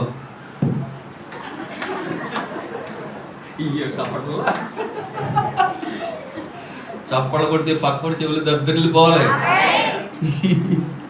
అవునా? హల్లెలూయా. దేవునికి స్తోత్రం గురించి ఏంటో రాకెట్ ఎక్కరా ఏంటి? బండిలోనే ఉంటారా? ఇంకా ఎట్ల బండిలోనే ప్రయాణం చేస్తారా ఏంటి? రాకెట్ వర్తమానం వచ్చింది ఇప్పుడు మనకి. 7 ముద్రల వర్తమానమే రాకెట్ వర్తమానం. గ్రహాంతర వాసులమై ఉన్నాను. ఈ గ్రహం కాదు మంది, ఈ దేశం కాదు మంది, పరదేశులమై ఉన్నాం మనం. మన ఆధార్ కార్డు ఇక్కడ లేదు, మన పౌరస్థితి ఇక్కడ లేదు. ఆమేన్. మన పౌరస్థితి అంతా పరలోకం. అంటున్నారా? సర్వే వస్తుందంటే జాగ్రత్తగా ఉండండి. అడుగుతారు, మీరు క్రిస్టియన్సా? Yes, I'm Christian. మీ దేవుడు పరదేశం. పరదేశంలో మా దేశంలో స్థానం లేదంటారు. తీసుకెళ్ళిపో, మమ్మల్ని తీసుకెళ్ళి అక్కడ పెట్టి స్తోత్రం. ఇంకా ఏం చేయలేండి నువ్వు. ఎస్, మాది దేశం కాదు, ఇండియా కాదు, మాది ఆ దేశం. తీసుకెళ్ళి అక్కడ పెట్టేసిరా. స్తోత్రం. ఆటికి నిన్నేం చేయలేడు. అసలు కొచ్చుని ఏమీ వేయలేడు. ఎవరు రానివ్వండి మీ దగ్గరికి. ఇదే కొచ్చిన ఏంటంతే. ఈ దేశవాసులను కాదు, పరదేశులం. మేము వెళ్ళిపోతాం. మమ్మల్ని జాగ్రత్తగా అక్కడ అప్పచెప్పేయండి. హల్లెలూయా. అర్థమవుతుందా? కనుక పిల్లరా, ఇప్పుడు మనం ఎడ్ల బండి వర్తమానంలో లేము, కార్లు రైళ్లు వర్తమానంలో లేము, విమానపు వర్తమానంలో లేము. ఇప్పుడు మనం రాకెట్ వర్తమానంలో ఉన్నాం. ఈ గ్రహాంతరం నుంచి లేదా ఈ గ్రహం నుంచి మరొక గ్రహానికి, ఈ దేశం నుంచి మరొక దేశానికి, పరలోకానికి వెళ్ళిపోయి ఎత్తబడే విశ్వాసం ఈ వర్తమానం వేస్తా ఉన్నది. ఎత్తబడే విశ్వాసం ఇచ్చే వర్తమానం ఇదే. అదే 7 ముద్రల వర్తమానం. ఎత్తబడుటకు నిన్ను సిద్ధపరుస్తుంది. 7వ ముద్ర చాలా ప్రాముఖ్యమైనది. ప్రతి అంత్యకాల వర్తమాన సేవకుడు తన సంఘానికి 7 ముద్రల వర్తమానాన్ని తప్పక బోధించాలి. ఆమేన్. నోవాహు కుటుంబానికి దేవుడు ఎత్తబడే విశ్వాసమును మరియు ఆయన కృపను ఇచ్చాడు. అదే విశ్వాసం, అదే కృప దేవుడు ఈ రోజు నీకిస్తే ఎత్తబడిలో నిన్ను ఎవ్వరు ఆపలేరు. నోవాహు వాడలోకి ఎక్కడానికి నోవాహు కోడల్ని ఎన్నో రకాలుగా ఇబ్బంది పెట్టారండి. ఊరికో పిల్ల, ఇంత చదువుకుని ఇంత జ్ఞానం ఉండి, ఇంత తెలుగు ఉండి, నువ్వు కూడా మీ మాంగారు మాటని అలా వెళ్ళిపోతే ఎలా పిల్ల అన్నారండి. ఎవరిని? నోవాహు కోడల్ని. చాలా మంచి చదివిందంట ఆ కాలంలో కూడా. ఎలా నమ్ముతున్నావు మీ మాంగారు పైనుంచి వర్షం కురుస్తుందంటే మొత్తం తిరిగే మన చరిత్ర హిస్టరీ. నువ్వు ఇంత చదివి ఎప్పుడైనా మన తాతల నాటి నుంచి 1000 సంవత్సరాల క్రితం వెళ్ళేసారి పుస్తకాలు అన్నాడు. మొత్తం పుస్తకాల హిస్టరీ అంతా తిరిగేసిందంట. ఏ కోర్సు అన్నా ఎప్పుడూ కూడా ఆకాశం నుంచి వర్షం కురవడం అనేది చరిత్రలో లేదంట. చెప్పలేదేమన్నా నా వర్తమానం మీకు? మరి అలా చూస్తారండి. ఆఖరి గడియల్లో కూడా వెళ్ళిందండి మామగారి దగ్గరికి. ఎవరు? కోడలు, పెద్ద కోడలు. మామగారు చిన్న మాట ఇవాళ మీతో చెప్పాలనుకుంటున్నాండి. సుబ్బమ్మ, అదే హిస్టరీ మొత్తం తిరిగేసాను మామగారు. నేను చదివిన చదువు మొత్తం పుస్తకాలు అన్నీ మా ఫ్రెండ్స్ మేము కూడా కూర్చుని చదివాము. ఎప్పుడు కూడా ఆకాశం నుంచి వర్షం పడ్డ దాఖలాలు చరిత్రలు ఎక్కడ ఏ పుస్తకం లేదు. ఇక అంతే, డోంట్ టాక్ అన్నాడు. నోర్మి, దేవుడు చెప్పింది చెయ్యి. దేవునికి స్తోత్రం. ఇంకా వాళ్ళ ఫ్రెండ్స్ దగ్గరికి వెళ్ళిందండి. ఇగో మా మామగారు మామూలు కదా బాబు, నాన్నూరు ముగించేస్తాడు, ఎంత చదువుకున్నాను అన్నే. దేవునికి స్తోత్రం. ఇంక నా వల్ల కాదు, నేను వెళ్ళిపోతాను అందులోకి. ఎందుకంటే మా ఆయన కూడా ఉన్నాడు కదా అక్కడ. ఇంతకీ ఆవిడ వెళ్ళింది ఎందుకు వెళ్ళిందంటే అలా ఆయన ఉన్నాడని వెళ్ళిందండి ఇందులోకి అవార్డులకి. అలాగే ఇప్పుడు నువ్వు ఈ భగ్యాసం సైట్లోకి వస్తున్నా కూడా మీ ఆయన కూడా ఇందులోకి రావాలంతే, ఈ వర్తమానంలోకి. దేవునికి స్తోత్రం. అర్థమవుతుందా? కనుక ప్రియమైనటువంటి దేవుని బిడ్డలారా, ఇక్కడ చూడండి, ప్రతి అంత్యకాల వర్తమాన సేవకుడు తన సంఘానికి 7 ముద్దుల వర్తమానాన్ని తప్పక బోధించాలి. నోవహు కుటుంబానికి దేవుడు ఎత్తబడే విశ్వాసమును మరియు ఆయన కృపనిచ్చాడు. అదే విశ్వాసం, అదే కృప దేవుడు నీకిస్తే ఎత్తబడుటలో నిన్ను ఎవ్వరు ఆపలేరు. హల్లెలూయా. ఒకసారి మత్తయి సువార్త 16వ అధ్యాయం 19వ వాక్యంలో రండి. మత్తయి సువార్త 16వ అధ్యాయం 19వ వాక్యంలోకి. ఆకలైన వాళ్ళు హల్లెలూయా చెప్పండి. హల్లెలూయా. ఎవరు లేనందుకు స్తోత్రం. 12 అయింది. పరలోకపు రాజ్యపు తాళపు చెవులు నీకు ఇచ్చేదను. నీవు భూలోకమందు దేనిని బంధించుదువో అది పరలోకమందును బంధించబడును. భూలోకమందు దేనిని విప్పుదువో అది పరలోకమందును విప్పబడునని. ఆమేన్. తాళం చెవులు ఎవరి దగ్గర ఉన్నాయి చెప్పండి? యేసుక్రీస్తు ప్రభు దగ్గర ఉన్నాయి. ఏం తాళం చెవులు? పరలోకపు తాళపు చెవులు. అయ్యి ఎవరికి ఇచ్చాడు? ఇప్పుడైనా ఎవరికి ఇచ్చారు? పేతురు గారికి ఇచ్చారు. హల్లెలూయా. ఇప్పుడు పరలోకపు తాళపు చెవులు పేతురు గారి దగ్గర ఉన్నాయి. ఇప్పుడు పరలోకం వెళ్ళాలంటే ఇప్పుడు ఎవరి దగ్గరికి వెళ్ళి తాళాలు తీసుకోవాలి మనం చెప్పండి? పేతురు గారి దగ్గరికి వెళ్ళి తీసుకోవాలి. పరలోకం వెళ్ళాలంటే మార్గం ఏంటి ఆయన అని అడిగి ఇప్పుడు ఎవరిని అడగాలి మనం? పేతురు గారిని అడగాలి. ఇప్పుడు అడిగితే ఏం చెప్తాడు ఆయన? అపోస్తుల కార్యము 2:37 నుంచి చదవండి. అపోస్తుల కార్యము గ్రంథం 2వ అధ్యాయం 37 నుంచి చదవండి. వారు ఈ మాట విని హృదయములో నొచ్చుకొని, సహోదరులారా మేమేమి చేతుమని పేతురును కడమ అపోస్తులను అడుగగా, పేతురు మీరు మారు మనసు పొంది పాప క్షమాపణ నిమిత్తము ప్రతివాడును యేసు క్రీస్తు నామమున బాప్తిసం పొందండి, అప్పుడు మీరు పరిశుద్ధాత్మ అనే వరమును పొందుదురు. ఈ వాగ్దానము మీకు, మీ పిల్లలకు, దూరస్తులందరికీ, అనగా ప్రభువైన మన దేవుడు తన యొద్దకు పిలిచిన వారందరికీ. ఆమేన్. దేవునికి స్తోత్రం కలుగును గాక. ఏమంటే నిజంగా ఆది అపోస్తుల విశ్వాస ప్రమాణం ఏంటో తెలుసా? ప్రవక్త అంటున్నాడు ఇదేనంట, ఇదే అంటున్నాడు ప్రవక్త. అపోస్తుల కార్యము గ్రంథం 2వ అధ్యాయం 38వ వాక్యమే ఆది అపోస్తుల విశ్వాస ప్రమాణం. కానీ దీన్ని తీసేశారు. బైబిల్లో ఉన్న విశ్వాస ప్రమాణం తీసేశారు. వాళ్ళకి ఏదో నోటికి వచ్చిన విశ్వాస ప్రమాణం అని చెప్పేసుకుంటున్నారు. కానీ యాక్చువల్గా ఆది అపోస్తుల విశ్వాస ప్రమాణం ఏంటంటే అపోస్తుల కార్యం 2:38 విశ్వాస ప్రమాణం. ఇప్పుడు పరలోకపు తాళపు చెవులు ఎవరికి ఇవ్వబడ్డాయంటే పేతురుకే ఇవ్వబడ్డాయి. మరి యేసుబాబు దగ్గర ఏమున్నాయి చూద్దామా? యేసుబాబు దగ్గర ఏమున్నాయి? ప్రకటన గ్రంథం 1వ అధ్యాయం 18వ వాక్యం. ప్రకటన గ్రంథం 1:18. నేను మొదటి వాడను. ఒకసారి పిల్లలందరూ అమ్మా చిన్న పిల్లలందరూ అలా మన కార్ షీట్ గడికి వెళ్తారా? కార్లు ఎక్కమని కాదు, అక్కడ కుర్చీలు ఉంటాయి, ఆ కుర్చీలో కూర్చోండి. మాకు ఆ కార్లు ఎక్కండి. దేవునికి స్తోత్రం. పిల్లలు చిన్నపిల్లలందరూ ఒకసారి లేండి. వెళ్ళండి. చిన్నపిల్లలందరూ పిల్లమా? చిన్నపిల్ల కదా పిల్లగా. అయ్యి బాబు నాగల పెద్దలు ఎక్కువరా. వెళ్ళండి. చిన్న పిల్లలందరూ వెళ్ళండి. హల్లెలూయా. దేవునికి స్తోత్రం. దేవునికి మహిమ కలుగును గాక.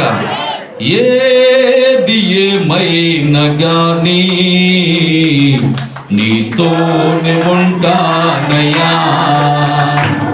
నన్ను ఎవరేమన్నగాని నన్ను విడచిపోలేనయ్యా. ఏది ఏమైనా గాని నీతోనే ఉంటానయ్యా. నన్ను ఎవరేమన్నగాని నన్ను విడచిపోలేనయ్యా. నా ప్రాణమా, నా సర్వమా, నా ప్రాణమా, నా సర్వమా, నాకున్నవి నీవేనయ్యా. నాకున్నవి నీవేనయ్యా. నాకున్నవి నీవేనయ్యా. నాకున్నవి ఏది ఏమైనా కానీ నీతోనే ఉంటానయ్యా.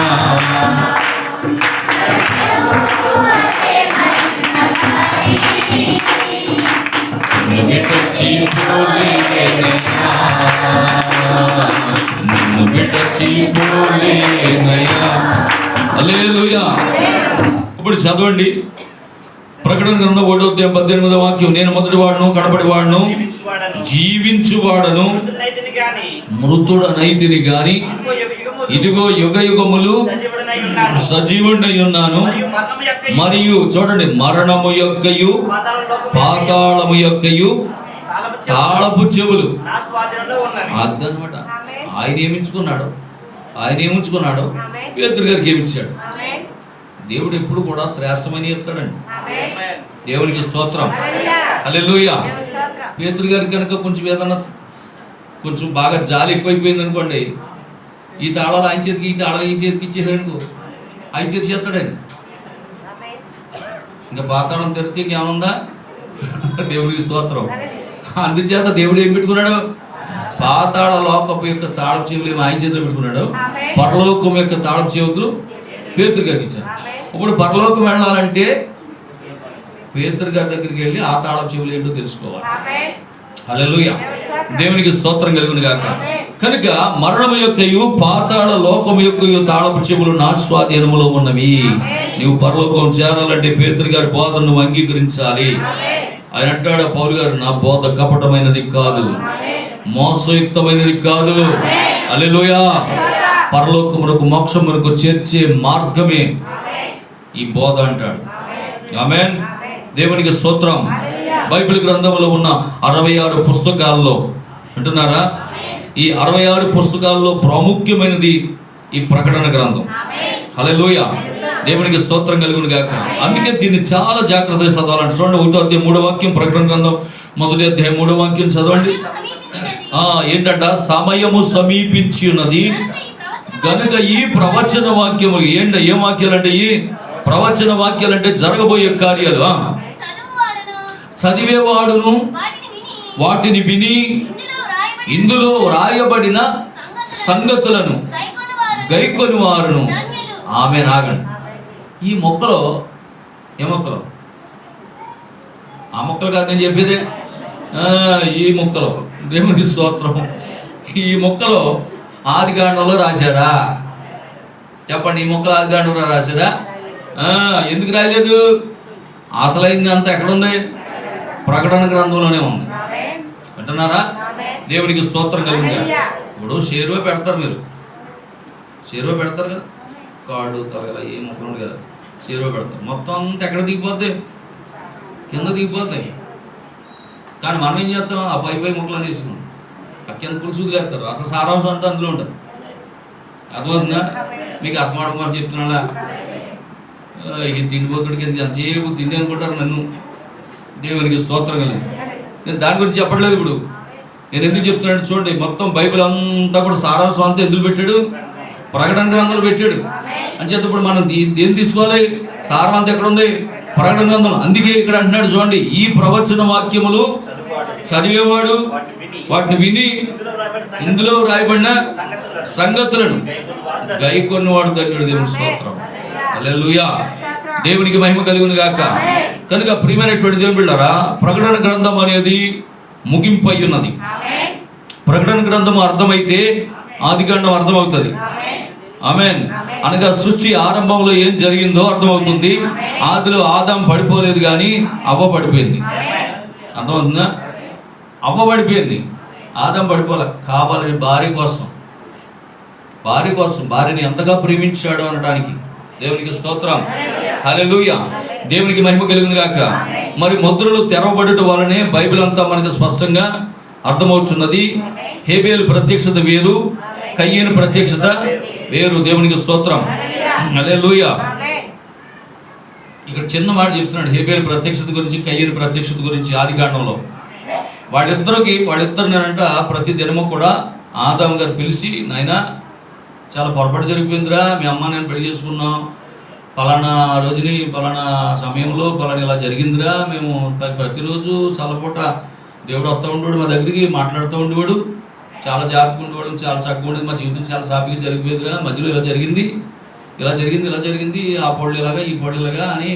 ఆ తర్వాత దేవుడు దిగొచ్చాడు, సాయంకాలంలో ఒక గొర్రెపిల్లను వధించాడురా, దాన్ని చంపాడు, రక్తం చిందించాడు, భయం వేసిపోయింది.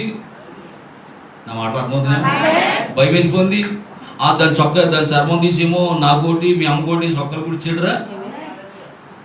అదేంటాడి పెళ్లి కుడిచలేదా బట్టలు? దేవుని స్తోత్రం. పెళ్ళి అయిపోయి బట్టలు ఏంటి అయినా ఇప్పుడు కుడిచాడా? అవునరా డాడీ, అప్పుడు ఇచ్చిన బట్టలు ఏమో మహిమ వస్త్రాలు, అవి పెళ్లికి ఇచ్చిన ఏమో మహిమ వస్త్రాలు, అవి పోగొట్టేసుకున్నాం. మళ్ళీ ఇప్పుడేమో ఈ మధ్యలో మేమేమో మా సొంతంగా కుడుచుకున్నాం బట్టలు. ఏంటవి? ఆకులు 2 రోజులకి ఎండిపోతూ ఉండేరా. ఇంకా దేవుడు చూసి అసలుకి ఇలా లాభం లేదు, ఇక నేనే వీళ్ళకి ఏమో గుళ్ళు గుడిచాలని చెప్పి దేవుడు వచ్చి ఆ గొర్రెను వధించి రక్తం చిందించి మా వస్త్రాలు కుడిచాడురా. ఇంకా అప్పటి నుంచి సేఫ్గా ఉన్నాం మేము అన్నాడు. ఆ కథ ఇద్దరికి చెప్పాడా లేదా ఒకరికి చెప్పాడా? ఇద్దరిని కూర్చోబెట్టి చెప్పాడు. ఎవరికి? హేబేలుకి కయ్యనుకి, ఇద్దరికి కూర్చోబెట్టి. హేబేలుకి ఒకలాగా అర్థమైంది, కయ్యనుకి ఒకలాగా అర్థం. ప్రత్యక్షతలు వేరు. అర్థమవుతుందమ్మా? అలాగే ఈ బైబిల్ అంతా కూడా ప్రకటన ఆదికాండం మొదలుకొని ప్రకటన గ్రంథం వరకు పాస్టర్లు అందరూ బోధిస్తారు, అందరూ వింటారు, కానీ అందరికీ ఒకలాగా అర్థం అవుతుంది. కొందరికి ఒకలాగా అర్థమవుతుంది. అలాగే కయ్యనుకి ఒకలాగా అర్థమైంది. అందుకే ఓహో మా అమ్మ పండుతున్నదా, ఎంత పాపం చేసిందో, అయితే పండుతున్నది కాబట్టి యేసుబాబు పళ్ళట్టుకెళ్ళి ఇచ్చేస్తే పాపం పోతుందని చెప్పి మొత్తం పళ్ళన్నీ పట్టుకొచ్చి పురుష్ట్రాలు చేసేసాడు. పురుష్ట్రాలు మొత్తం అన్ని రకాల పళ్ళట్టుకు వచ్చి దేవుడికి అర్పించాడు. అయితే ప్రత్యక్షత ఎవరికి వచ్చింది? హేబేలుకి వచ్చింది. మా అమ్మ పాపం చేసింది అనమాట, మా అమ్మ రక్తం కలుషితమైంది అనమాట, ఆమేన్ అని రక్తం చిందించాడు. ఒక మేకను తీసుకొచ్చాడు, దాన్ని కత్తులు లేవు కదా అప్పుడు, ఒక రాయి, పదునైన రాయి తీసుకుని కష్టం కోసాడు. చూసారా? అంటే ప్రత్యక్షత హేబేలుకి మాత్రమే ఉన్నది. అందుకే ఇక్కడ ప్రవక్త అంటున్నాడు, హేబేలు ప్రత్యక్షత వేరు, కయ్యను ప్రత్యక్షత వేరు అంటున్నాడు. హల్లెలూయా. దేవునికి స్తోత్రం కలుగును గాక. దేవుని ఆరాధించాలన్నా ప్రత్యక్షత కావాలి, దేవుని ఆరాధించే విషయంలో కూడా ప్రత్యక్షత కావాలి. కొంతమంది వచ్చిన ఇలా మోకరం చేసి అంటారు, ఇదేంటిది? పితా పుత్ర అంటే ఈ ఆరాధనలో కూడా ప్రత్యక్షత ఉండాలి. అక్కలాని ఇలానికి అక్కలద్దు. ఇలాగంటే ఏంటి? తండ్రి, కుమార, పరిశుద్ధాత్మ ముగ్గురు ఉన్నారని నువ్వు నమ్ముతున్నావు అనమాట. అది అక్కర్లా. బైబిల్ చెప్తుంది దేవుడు ఆత్మ కనుక ఆయన ఆరాధించేవారు ఆత్మతో సత్యంతో ఆరాధించారు. అందుకే ఇక్కడ ప్రవక్త ఏంటంటే ఆరాధనలో కూడా తేడా ఉన్నది. దేవుణ్ణి ఆరాధించాలన్నా ప్రత్యక్షత ఉండాలి. దేవుణ్ణి ఎందుకు ఆరాధిస్తున్నావు, ఎందుకు ప్రార్థిస్తున్నావు, ఎందుకు పాటలు పాడుచున్నావు, ఎందుకు సాక్ష్యం చెప్తున్నావు, ఎందుకు నువ్వు దేవునికి దశంభాగాలు అర్పిస్తున్నావు, వాటన్నిటి విషయంలో నీకు ప్రత్యక్షత ఉండాలి. ఏదో అందరూ పాస్ గారికి పట్టుకెళ్తున్నారు కదా, నేను కూడా పోతే బాగోదని ఏదో ఒక 500 తీసి దశంభాగం ఇచ్చేయడం కాదు. అసలు దశంభాగం అంటే ఏంటో తెలుసుకోవాలి, దేవుని మందిరానికి ఎందుకు ఇవ్వాలో తెలుసుకోవాలి, ఇస్తే ఎలాగ ఆశీర్వదించబడతావో తెలుసుకోవాలి, అప్పుడు తీసుకొచ్చి దేవుని మందిరంలో ఇవ్వాలి. పాటలు పాడటంలో కూడా ప్రత్యక్షత ఉండాలి, దేవుని ప్రార్థించే విధానంలో కూడా ప్రత్యక్షత ఉండాలి. హల్లెలూయా. దేవునికి స్తోత్రం కలుగును గాక. వాటన్నిటి విషయంలో నీకు ప్రత్యక్షత ఉండాలి. 65 పుస్తకాల్లో ఉన్న సారాంశం 66వ పుస్తకంలో పెట్టాడు. 66వ పుస్తకంలో ఉన్న పూర్తి సారాంశం 10వ అధ్యాయంలో పట్టుకొచ్చి పెట్టాడు. అందుకే ప్రకటన 10 లేకుండా ఎత్తబాటు లేదు. హల్లెలూయా. దేవునికి స్తోత్రం కలుగును గాక. ముద్రలు తెరవబడ్డాయి, మర్మం బయలుపరచబడింది. దేవుని కుడి చేతిలో ఉన్న పుస్తకము 7 ముద్రల గ్రంథమై ఉన్నది. అదే విమోచన గ్రంథము, అదే గొర్రెపిల్ల జీవ గ్రంథము. ఓ, అందులోనే బైబిల్ అంతా ఇమిడి ఉన్నది. హల్లెలూయా. ఈ కాలపు వర్తమానం త్రోసివేయుటయే మృగము యొక్క ముద్ర. మృగముద్ర అంటే వేరే ఏం కాదండి. 7 ముద్రలను త్రోసేయడమే. 7 ముద్రల వర్తమానం అది కాదనుకోవడమే, ప్రవక్త వర్తమానాన్ని అంగీకరించకపోవడమే. ఈ ఈ ఈ వర్తమానాన్ని ఎవరైతే త్రోసివేస్తారో అప్పుడు దెయ్యం వచ్చి ముద్ర ఎత్తదంట. అది తెలిసే మరి తెలియదు పాప వాళ్ళకి. ఈ వర్తమానం మాకు వద్దు, చివరి కాల వర్తమానం మాకు వద్దు అనుకుంటే ఓకే నా బిడ్డ రా కమాన్ టక్, అక్కడ ఒక మృగపు ముద్ర. వాడు నా పిల్లల్ని ముద్ర ఇస్తాడు. ఎవరైతే ఈ ముద్రను లేదా ఈ యొక్క 7 ముద్రలను, ఈ యొక్క వర్తమానం అంగీకరిస్తారో వాళ్ళు దేవుని యొక్క ముద్ర కింద వస్తారు. ఆమేన్. హల్లెలూయా. వాళ్ళు ముద్రించబడినటువంటి ప్రజలంట. దేవునికి స్తోత్రం. హల్లెలూయా. ఈ కాలపు వర్తమానం త్రోసివేటి మృగపు ముద్ర, అంగీకరించేటి ఏ దేవుని ముద్ర. అంగీకరిస్తే దేవుడు వచ్చి ముద్ర ఎత్తాడు, అంగీకరించకపోతే ఆడొచ్చి ముద్ర ఎత్తాడు. ఎంత స్పష్టంగా ఇంకేం చెప్పినామా? ఇంకంతకంటే స్పష్టంగా ఇంకేం చెప్పగలను ఏమా?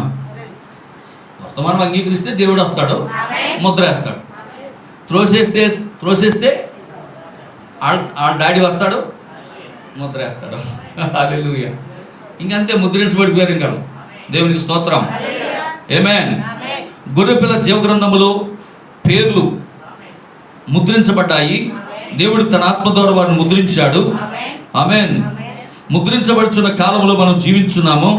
సాతాను వాడి పిల్లలను ముద్రించున్నాడు, దేవుడు తన పిల్లలను ముద్రించున్నాడు. ఒక్కసారి దేవుడు నిన్ను ముద్రించాడంటే విమోచన దినము వరకు నువ్వు భద్రంగా ఉంటావు. ఆమేన్. ముద్రించావు ఈ ఆత్మ చేత, విమోచన దినము వరకు.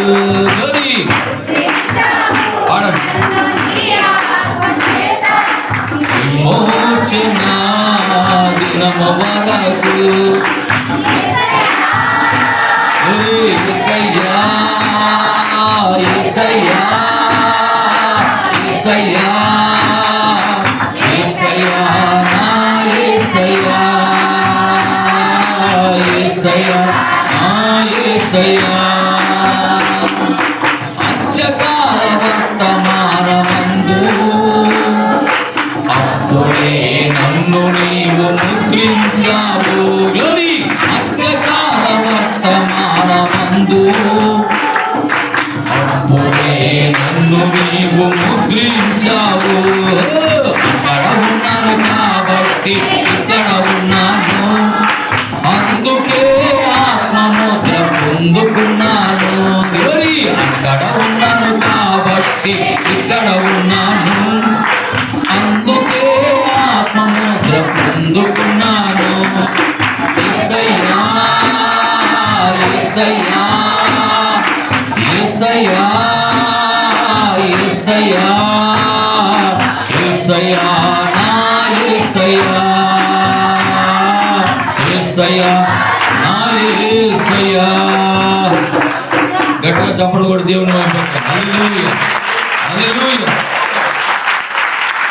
కనుక పిల్లరా, ఈ కాలపు వర్తమానమే నిన్ను ముద్రిస్తా ఉన్నా. 7 ముద్రల వర్తమానం. ఆమేన్.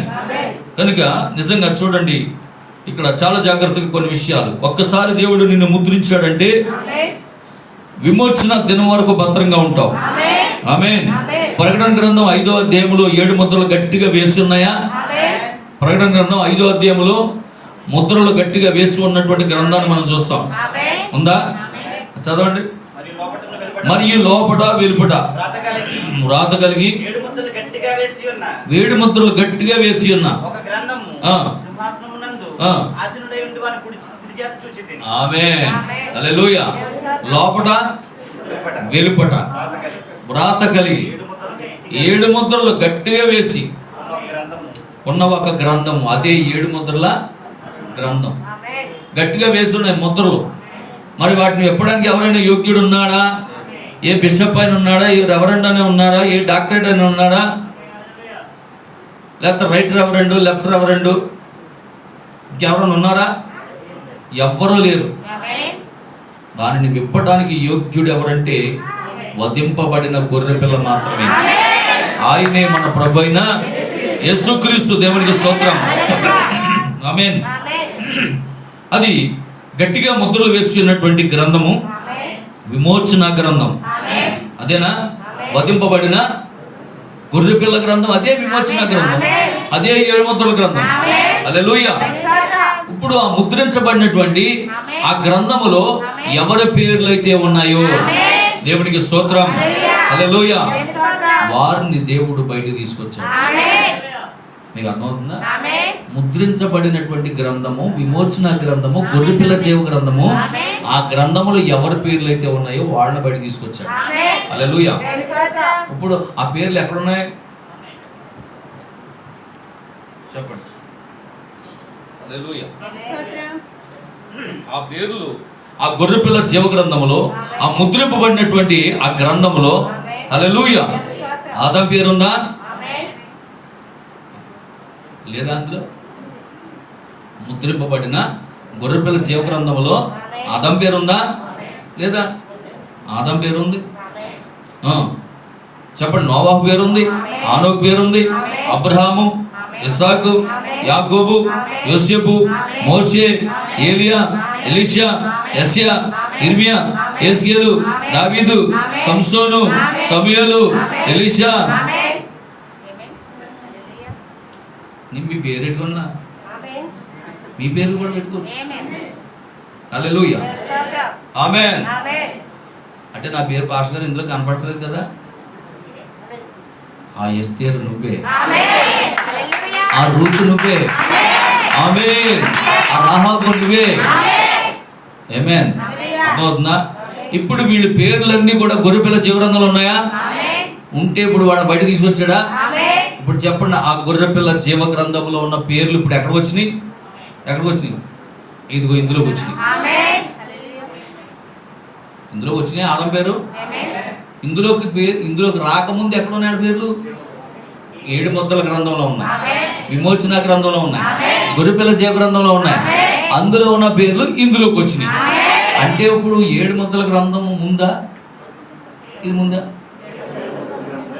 ఏమే ఎప్పుడు తెలిసింది మనకు? అది ముద్రలు విప్పబడినప్పుడు. ఆమేన్. ముద్రలు గట్టిగా వేస్తున్నాయి కాబట్టి ఎవరికి అర్థం కాలేదు. అవి బలిష్ఠుడైన దూత దిగొచ్చాడు కాబట్టి 1963లో సన్సైడ్ పర్వతం మీదకి బలిష్ఠుడైన దూతగా దిగొచ్చాడు కాబట్టి, మరి ఈ కాలపు ప్రవక్తను దేవుడు ఎన్నుకున్నాడు కాబట్టి, ఆ యొక్క ముద్రలను ఆయన పగలగొట్టాడు కాబట్టి ఈ విమోచన గ్రంథం బయటకు వచ్చింది. గొర్రెపిల్ల జీవ గ్రంథం అంటే ఏంటో తెలిసింది, విమోచన గ్రంథం అంటే ఏంటో తెలిసింది, అందులో ఉన్నటువంటి పేర్లు ఎలా బయట పడ్డాయో తెలిసింది. హల్లెలూయా. దేవునికి స్తోత్రం కలుగును గాక. ఆ 7 ముద్రల గ్రంథంలో ఉన్నటువంటి పేర్లే, ఆ గొర్రెపిల్ల జీవ గ్రంథంలో ఉన్న పేర్లే, ఆ విమోచన గ్రంథంలో ఉన్న పేర్లే ఈరోజు బైబిల్లో మనం చూస్తున్నాం. హల్లెలూయా. ఇదిగో ఇదే వెలుపట రాత కలిగి ఉన్న గ్రంథం. ఇదే అంటే వెలుపట ఉన్న చూడగలుగుతున్నాం, లోపల రాత కలిగి ఉంది, ముద్రించబడి ఉంది. అది చూసాం మనం? చూడలేదు. కానీ విప్పబడిన తర్వాత ఇప్పుడు ఆ పేర్లు ఎక్కడ కనబడతాయి మనకి? ఇందులో కనబడుతున్నాయి. ఇప్పుడు ఇందులో చూసుకుంటున్నాం, ఇప్పుడు అందరం చదువుకుంటున్నాం. అర్థమవుతుందమ్మా? అర్థమైపోతుంది. మళ్ళీ అన్న కలవండి అని పోచేసాక కొంచెం ఫ్రీగా కూర్చుంటాం. దేవునికి స్తోత్రం. ఇంకా మరి సింపుల్గా చెప్పేశాను. ఆల్రెడీ ఆదాం పేర్లు, వీళ్ళ పేర్లు, ఇస్సాకు పేరు, యాకోబు పేరు, అబ్రహాం పేర్లు, వీళ్ళందరి పేర్లు ఎక్కడున్నాయి ముందు? ఇందులో రాయికి ముందు, ఈ బైబిల్లో రాయికి ముందు పేర్లు ఎక్కడున్నాయి చెప్పండి. బైబిల్లో ఈ పేర్లు రాయికి ముందు, ఆదాం పేరు కానీ అబ్రహాం పేర్లు కానీ ఈ బైబిల్లో రాయికి ముందు వీళ్ళ పేర్లు ఎక్కడ ఉన్నాయి? గొర్రెపిల్ల జీవ గ్రంథంలో ఉన్నాయి. ఆ గ్రంథం ఏంటది? విమోచన గ్రంథం. అది ఎలా ఉంది? అది ముద్రించబడి ఉన్నది. అందుకే దాన్ని ఏమన్నా మనం 7 ముద్రల గ్రంథం. చిన్న పిల్లలకు చెప్పినట్టు చెప్పానమ్మా. ఏబిసిడీలు చదివి పిల్లలకు చెప్పినట్టు చెప్పేసాను. ఇంక మరి ఇంకా ఎందుకంటే అర్థం కలదండి, నేను ఏం చేయను. అర్థమైందమ్మా? హల్లెలూయా. మరి ఇందులో నా పేరు లేదు కదా సార్. ఉంది నీ పేరు. ఎస్తేరు నువ్వే, ఆమేన్. రూతు నువ్వే, ఆమేన్. రాహాబు నువ్వే. నిన్ను నువ్వు చూసుకోవచ్చు. నీ స్థానం ఏంటో నీకు అర్థమైందా? ఆమేన్. హల్లెలూయా. దేవునికి స్తోత్రం కలుగును గాక. ఆమేన్. కనుక ప్రియమైనటువంటి దేవుని బిడ్డలారా, ఇలా ఎందరో పేర్లు మరి గొర్రెపిల్ల జీవగ్రంథంలో ఉన్నాయో వాళ్ళందరినీ దేవుడు భూమి మీద తీసుకొచ్చాడు. ఆ గ్రంథంలో ఉన్న వారి పేర్లు బైబిల్లో ఉన్నాయి. ఆ విషయం ఎప్పుడు తెలిసింది మనకి? ముద్రలు తెరవబడినప్పుడు. ఇప్పుడు మన కుడి చేతిలో ఉన్న పరిశుద్ధ గ్రంథము, దేవునికి స్తోత్రం. ఈరోజు మన చేతిలో మనం పట్టుకున్న ఈ గ్రంథంలో మరి మనం చదువుకోవచ్చు. అబ్రహాం గారి పేరు చూసుకోవచ్చు. ఇప్పుడు ఆ ముద్రలు తెరవబడ మునుపు మనకు ఆ పేర్లు అర్థం కాలేదు. అర్థమవుతున్నామా? హల్లెలూయా. కనుక ఇలాగా కానీ 7 ముద్రల గ్రంథము మరి గొర్రెపిల్ల మాత్రమే విప్పగలదు, తెరవగలదు. 7 ముద్రలను తెరవబడినప్పుడు మరి ఆ బైబిల్లో నీ స్థానం ఏంటో నీకు అర్థమైంది. హల్లెలూయా. దేవునికి స్తోత్రం కలుగును గాక. సరే, ఇంకా కొన్ని నిమిషాలు, ఇంకొక 10 నిమిషాలు చెప్తాను. ఓకేనా అమ్మా? ఉంటారా? ఇంకొక 10 నిమిషాలు చెప్తేనే జాగ్రత్తగా 12:30 కల్లా క్లోజ్ చేస్తాను. ఓకే. హల్లెలూయా. చూడండి, ఈ 2000 సంవత్సరాలు 7 సంఘకాలాలుగా విభాగింపబడి అన్న సంగతి మనందరికీ, వంతికాల వర్తమాన విశ్వాసులుగా మనందరికీ తెలుసా? దేవునికి స్తోత్రం. హల్లెలూయా. దేవునికి మహిమ కలుగును గాక. మరి 2000 సంవత్సరాలు కూడా 7 సంఘకాలాలుగా విభాగింపబడ్డాయి. మరి మొదటి 2 సంఘకాలాల్లో ఎఫెసు స్మరణాన్ని మనం గమనించినప్పుడు అక్కడ తెల్లని గుర్రం మీద సవారీ చేసుకుంటూ వచ్చాడు. ఇది మొదటి ముద్ర. అర్థమవుతుందమ్మా? మొదటి ముద్రలో ఈ ఎఫెసు స్మరణ అనే 2 సంఘకాలాలకు ఉండగా అపవాది తెల్లని గుర్రం మీద సవారీ చేస్తూ వచ్చాడు. ఆమేన్. చెప్పండి. మూడో సంఘకాలం పెర్గము, తుయితెర. ఈ 2 సంఘకాలాల గుండా ఎర్రని గుర్రం మీద సవారీ చేసుకుంటూ వచ్చాడు. ఆ వ్యక్తి ఒక వ్యక్తే. జాగ్రత్త గమనించండి. గుర్రం యొక్క కలర్ మారుతుంది, గుర్రం మారుతుంది తప్ప మనిషి మాత్రం లేదా ఒక్కడే, వ్యక్తి ఒక్కడే. తర్వాత 3-4 సంఘకాలాలు.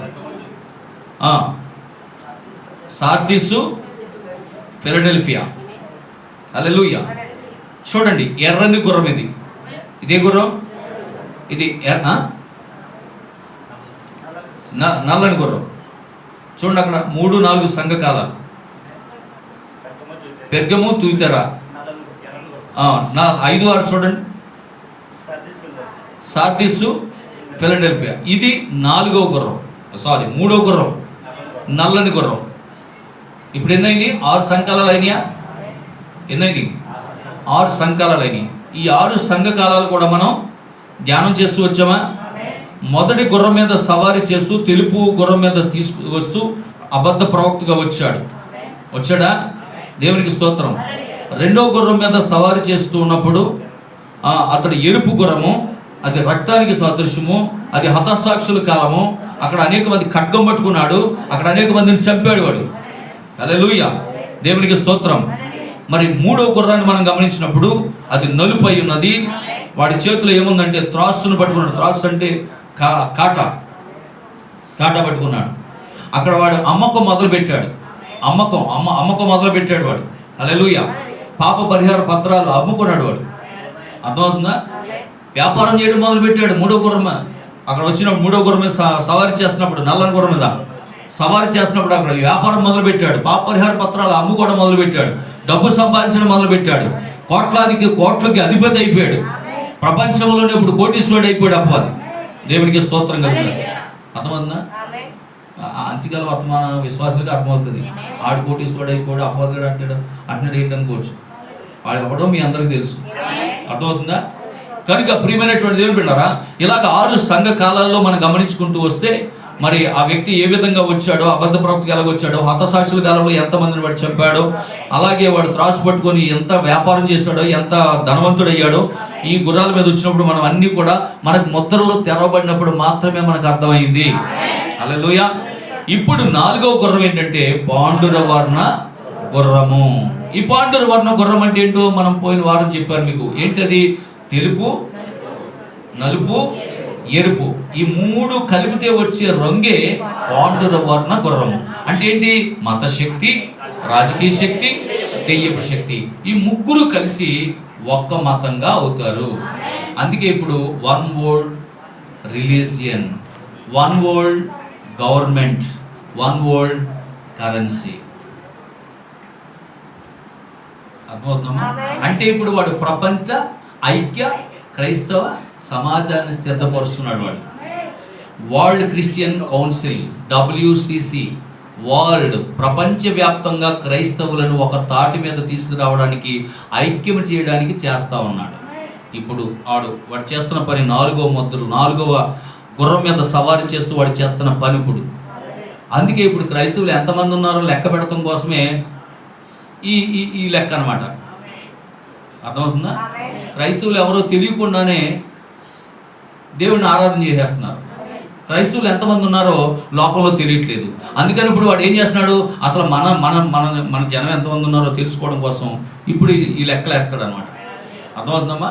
అంటే ఇప్పుడు త్వరలోనే WCC అనేది ప్రపంచ సంఘముల సమాఖ్య, క్రిస్టియానిటీ ఇక్కడ ఒకటి ఏర్పడుతుంది. హల్లెలూయా. అయితే ఒక్క విషయం గమనించుకోండి, ప్రవక్త ఒక మాట చెప్పాడు. ఎన్ని రకాల ఐక్యమైనటువంటి, లేదా టౌన్ పాస్టర్స్ ఫెలోషిప్ పెట్టినవ్వండి, లేకపోతే రూరల్ పాస్టర్ ఫెలోషిప్ పెట్టినవ్వండి, మండల వైడ్ పెట్టినవ్వండి, డిస్టిక్ వైడ్ పెట్టినవ్వండి, విన్నారా, స్టేట్ వైడ్ పెట్టినవ్వండి, సెంట్రల్ వైడ్ పెట్టినవ్వండి, వరల్డ్ వైడ్ పెట్టినవ్వండి. వరల్డ్ వైడ్ పెట్టి నేను ఆ వరల్డ్ వైడ్ పెట్టిన క్రిస్టియానిటీకి నేను ప్రెసిడెంట్ని చేస్తానన్నా నువ్వు వెళ్ళవు. అర్థమవుతుందమ్మా? దేవునికి స్తోత్రం. పాలకొల్లు మండల ప్రెసిడెంట్గా మిమ్మల్ని ఎన్నుకుంటున్నాం పాస్టర్ గారు అన్నారనుకున్న నా దగ్గరికి వచ్చేటికి నేను ఇక్కడ ఉన్నవాడిని అక్కడ లేచిపోతాను పైకి. నేను పాలకొల్లు పట్టణానికి, క్రైస్తవ సమాజానికి నన్ను ప్రెసిడెంట్ చేస్తారా? అయ్యి బాబు ఏముందని బాబు, నా దగ్గర అంత యోగ్యత ఎక్కడ ఉంది? లేదు పాస్టర్ గారు మీరు ఉండాలి అన్నారనుకోండి, ఇక నాకు ఎలా ఉంటుంది? అలా చూస్తారండి. డోక్రాలో ప్రెసిడెంట్కి వెళ్ళమంటే ఇక సంకల్పం వెళ్ళిపోవట్లేదా? మరి డోక్రాలో మహిమ ప్రెసిడెంట్కి వెళ్ళిపోతానికి, మరి పాస్టర్ ప్రెసిడెంట్కి టౌన్లోను పోనీ టౌన్ వదిలేండి. టౌన్ అంటే అబ్బాయి ఇక్కడ ఇక్కడ చెప్పదు, రాష్ట్రానికి ఇచ్చేస్తాం పాస్ గారు మీకు. రాష్ట్ర భాషలో సదస్సులో మిమ్మల్ని ప్రెసిడెంట్గా చేస్తామన్నారు అనుకోండి, వెళ్ళిపోమా. కానీ ప్రవక్త ఏమంటాడు తెలుసా? నిజమైన వధువు ఏ ఫెలోషిప్లోనూ చేరదన్న. మీరెవరు చేరక్కర్లేదు, నేను ఒక్కడిని చేరితే చాలు.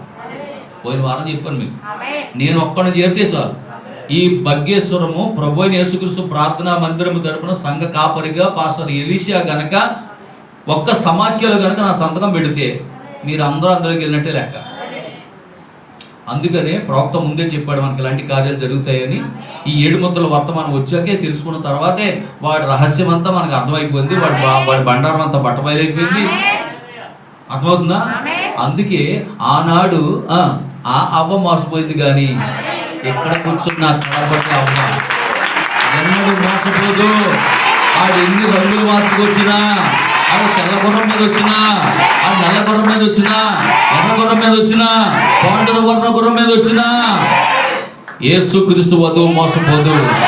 దేవునికి స్తోత్రం, హల్లెలూయా, దేవునికి మహిమ కలుగును గాక. కనుక ఇప్పుడు WCC, వరల్డ్ క్రిస్టియన్ కౌన్సిల్ అనేది స్థాపించబడుతుంది. ఆల్రెడీ స్టార్ట్ అయిపోయింది. ఈవెన్ మన దేశానికి కూడా వచ్చేసింది, మన రాష్ట్రానికి కూడా వచ్చేసింది, మన రాష్ట్రానికి ఆంధ్రాకి కూడా వచ్చేసింది. కనుక ఇప్పుడు వధువుకి ఏమొస్తుందని చెప్పండి ప్రవక్త? ఒత్తిడి. వధువుకి ఏమొస్తుంది? ఒత్తిడి. ఒత్తిడిలోనే వధువు ఇప్పుడు కొట్టండి చెప్పండి. దేవునికి మహిమ కలుగును గాక. కనుక ఇప్పుడు మనం ఏ సమయంలో ఉన్నాం చెప్పండి? ఒత్తిడి సమయంలో ఉన్నాము. ఇలాంటి ఒత్తిడి సమయంలోనే వధువు ఎత్తబడుతుంది. ఎత్తబడుట అనేది ఒక ప్రాసెస్ అన్నాడు. ఎత్తబడుట అనేది ఏమన్నాడు? ఒక ప్రాసెస్ అన్నాడు. కాబట్టి మరి ఇక కొద్ది దినాల్లోనే మరి ఎంతమంది తప్పిపోతారో. తప్పదు ఏంటి? కొనుక్కోబట్టం. మరి మిస్సింగ్ అన్నాడు కదా ప్రవక్త. మిస్సింగ్ కేసులు అనలేదా? మిస్సింగ్ కేసులు నమోదవుతాయంట. మీకు అర్థమవుతుందమ్మా? ఇప్పుడు ప్రకాశం జిల్లా వెళ్తున్నాను పెళ్లి చేస్తానికి. మరి పెళ్ళి అయిపోయాక ఒకవేళ అక్కడ ఎత్తపాటు అలాగా అట్లా అట్లా జరిగిందనుకో, అక్కడి నుంచి అటు వెళ్ళిపోయాను అనుకో, నా కోసం మీరు చూస్తూనే ఉంటారు. మీరంటే మీరు కలే దేవుని స్తోత్రం. అంటే నువ్వు వెళ్ళిపోతావా ఉండిపోతావా? ఒక ఆయన మన ఎంటర్మెసేజ్లో ఒక బిలీవర్ ఇలాగే చేశాడంట. దేవునికి స్తోత్రం. హల్లెలూయా. కారు కొనుక్కున్నాడంటే కారు కొనుక్కున్నాక వర్తమానం అన్నాడంటే వర్తమానం అన్నాక విశ్వాసం వచ్చేసిందంటే విశ్వాసం వచ్చాక తాళాలు పెట్టుకొని పాస్టర్ గారికి ఇచ్చేయడండి. నా మాట అర్థమైందా? కొత్త కారు కొనుక్కున్నాడమ్మా, కొన్నాళ్ళు చక్కగా తిరుగుదాం, భార్య పిల్లలు వ్యవహారం అంతా ఉంది, చక్కగా ఉంది, బిజీలు గట్రా తిరగొచ్చని ఎంతో ఆనందంతో సంతోషంతో కొత్త కారు కొనుక్కున్నాడు. మొదటి ఆరాధనలో పాస్టర్ గారు వాక్యం చెప్పాడు. ఈ ఆరాధనలో ఈ అయ్యగారికి బయలుపడి వచ్చేసింది కుర్రడికి. ఇంకా కుర్రడికి బయలుపడి వచ్చేది ఇంకేముంది, తెల్లారి కారు తాళాలు అట్టుకొచ్చి పాస్టర్ గారు చేతులు ఇట్టు అన్నాడంటే, ఏమండి పాస్టర్ గారు ఇంకా నాకు కారు వద్దండి, ఎత్తబడిపోతున్నావు అండి. ఇదేదా నువ్వు ఎత్తబడిపోతావు, కారు తాళం నాకు ఇస్తే నీకు అర్థమేంటిరా అంటే నేను ఉండిపోతాను నువ్వు వెళ్ళిపోతావా? సూత్రం నాయన, ఇంత అన్యాయమేంటిరా, ఇంత అన్యాయమేంటిరా, వెళ్ళేటప్పుడే చెప్పొద్దా కారు తాళం నాకు ఇచ్చి వెళ్ళిపోతావా అంటే నువ్వు ఎత్తబడిపోతావు నేను ఉండిపోనా? సూత్రం నాయన. అలా ఉంటాయి వ్యవహారాలు అమ్మా. అంచేత అందరం కలిసి వెళ్ళిపోదాం. అలాగని చెప్పి ఆడొస్తారు వీళ్ళొస్తారని మన ఆటోలాగా చూస్తాం అనుకోకూడదు. స్తోత్రం. అలా చూస్తా కూర్చున్నా మళ్ళీ ఇబ్బందే. ఇక ఎత్తపడేది వ్యక్తిగతం. ఉన్నపాడిన రెప్పపాడిన ఎక్కడున్న వాడు అక్కడే. ఇంకా ఆయనకి ఎగెత్తాను ఈయనకి ఎగెత్తాను సేపు ఆటో ఆపండి అంటే ఇంకా ప్రతి ఆపడం. దేవునికి స్తోత్రం. అర్థమవుతుందా? రాజరత్నం గారు విన్నారా? దేవునికి స్తోత్రం. హల్లెలూయా. మంచిది. ప్రార్థన చేసుకుందామా? ముగింపు ప్రార్థన. అందరూ లేచి నిలబండి. మళ్ళీ దేవుని చిత్తం అయితే మహిమరాణి గారి కుటుంబం కొరకు ప్రార్థన చేయండి. వాళ్ళ కుమారుడు సురేష్ ఎక్కడ ఉన్నా ఎలా ఎదరరా చేతుల నుంచి ప్రార్థన చేయండి. సురేష్కి మీద ఈ పీడకలు వస్తానే బాగా దుశ్శక్తి ప్రభావం బాగా ఎక్కువ పనిచేస్తుంది. సురేష్ గురించి ప్రార్థన చేయండి. దేవు శక్తి నుంచి విడుదల పొందాలని. హల్లెలూయా, హల్లెలూయా, హల్లెలూయా, హల్లెలూయా, హల్లెలూయా. దేవునికి స్తోత్రం. పాడపాడలా 7 ముద్రలో నిన్ను చూసుకున్నానని పాడేస్తానులా. 7 ముద్రలలో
దేవునికి మహిమ కలుగును గాక. ఈ 7 ముద్రలోనే నువ్వు ఉన్నావు, దాన్ని బట్టే నువ్వు ఆనందిస్తున్నావు. మరి త్వరలోనే మనము మన ప్రభు దగ్గరికి, మన భర్త దగ్గరికి మనం వెళ్ళిపోబోతున్నాం. సంతోషంగా ఉన్నారా? హల్లెలూయా. ప్రార్థన చేద్దాం. సురేష్ గారికి చిన్న ప్రార్థన చేద్దాం. అందరూ కుడి చేతులు ఉంచండి. పరిశుద్ధుడా, ప్రేమ కలిగిన తండ్రి, సురేష్ జ్ఞాపకం చేసుకోండి. గత కొన్ని దినాల నుంచి నేను పీడకలను తీసుకొస్తూ ఈ బిడ్డ మీద నేను అపవాది అటాక్ చేస్తూ ఉన్నది. ఆ విషయం తన తల్లికి కూడా కళ్ళ ద్వారా చూపిస్తున్న ప్రభా. ఏ దుష్టుడైతే ప్రభా ఈ యొక్క బిడ్డను వెంబడిస్తూ ఉన్నాడో, ఏ దురాత్మ శక్తి అయితే నాయన ఈ కుటుంబాన్ని వెంబడిస్తూ ఇంట్లో కలతలు నాయన ఇబ్బందులు తీసుకొస్తుందో నాయన, దాన్ని దూరపరిచే శక్తి నీ దగ్గరే ఉంది ప్రభా. ఇదిగో ఇతను కానీ తన కుటుంబం కానీ చేసిన ప్రతి అపరాధ పాపం క్షమించండి నాయన. ఈ కుటుంబానికి నాయన మరి నిశ్చయముగా నీ కాపుదల దయచేయండి. ఏ దుష్టుడు నాయన బిడ్డపై పని చేయకుండా వాడు యేసుక్రీస్తు నామమున కూడా బంధిస్తున్నాం ప్రభా. ఈ బిడ్డ చుట్టూ, తన చెల్లి చుట్టూ ఒక రక్షణ కవచం దహించే కంచివేయండి. సైతాన్ శక్తులను దూరపరచండి. వారి కుటుంబంలో నెమ్మది దయచేయండి, భద్రతను దయచేయండి. నీ కుమారుని కృప కలిగిన హస్తాలకు అప్పగిస్తున్నాం. తన వాహనాన్ని స్వాధీనించుకోండి, తన తల్లిని మీరు స్వాధీనించుకోండి, తన కుటుంబ సింగాన్ని కాపుదల దయచేయండి ప్రభా. సైతాన్ మంత్రాలు కాలిపోని గాక, దుష్ట శక్తులకు ప్రభావం యేసు నామములో లైవ్ అయిపోని గాక. కుమారుని మీరు బలపరచండి. యేసు నామములో పెట్టిన భద్రపరుస్తున్నాం తండ్రి, ఆమేన్. ముగింపు ప్రార్థన చేసుకుందాం. పరిశుద్ధుడా, ప్రేమ కలిగిన తండ్రి, యేసుక్రీస్తు ప్రభువానికి వందనాలు. ఈ యొక్క నాయన మధ్యాహ్న కాల సమయంలో నీ పిల్లలు నాయన మరి ప్రతి పునరుద్ధాన దినమందు నీ మందిరానికి వచ్చి ప్రభా పాడుతూ, నిన్ను స్తుతిస్తూ, నిన్ను గణపరుస్తూ, నిన్ను ఆరాధిస్తూ, నీ వాక్యాన్ని విని నీ రాకడకు సిద్ధపడుచుండగా ఈ కాలానికి నాయన నీ యొక్క దాసుడు మా ప్రవక్త విలియం గారి బ్రహ్మం గారి ద్వారా మాకు అందించిన గొప్ప వర్తమానాన్ని బట్టి నీ స్తోత్రములు. ఈ 7 ముద్దల వర్తమానం వచ్చిన తర్వాతే మాకు బైబిల్ అంతా పూర్తిగా అర్థమైంది నాయన. ఆ విమోచన గ్రంథం అంటే ఏంటో, ఆ గొర్రెపిల్ల జీవ గ్రంథం అంటే ఏంటో, ఆ పేర్లు ముందుగా ఎప్పుడు రాయబడ్డాయో, ఆ జగత్తు పునాది వేయబడక మునిపే ఆ పేర్ల గొర్రెపిల్ల జీవ గ్రంథంలో రాయబడ్డాయి నాయన. ఆ గొర్రెపిల్ల జీవ గ్రంథంలో రాయబడిన పేర్లే ఈరోజు ఆ బైబిల్ గ్రంథంలో లిఖించబడ్డాయి నాయన. నిశ్చయంగా మేము దాన్ని నమ్ముచున్నాము నాయన. మరి ఇదిగో ప్రభు, నీ రాకడ మమ్మల్ని సిద్ధపరచండి.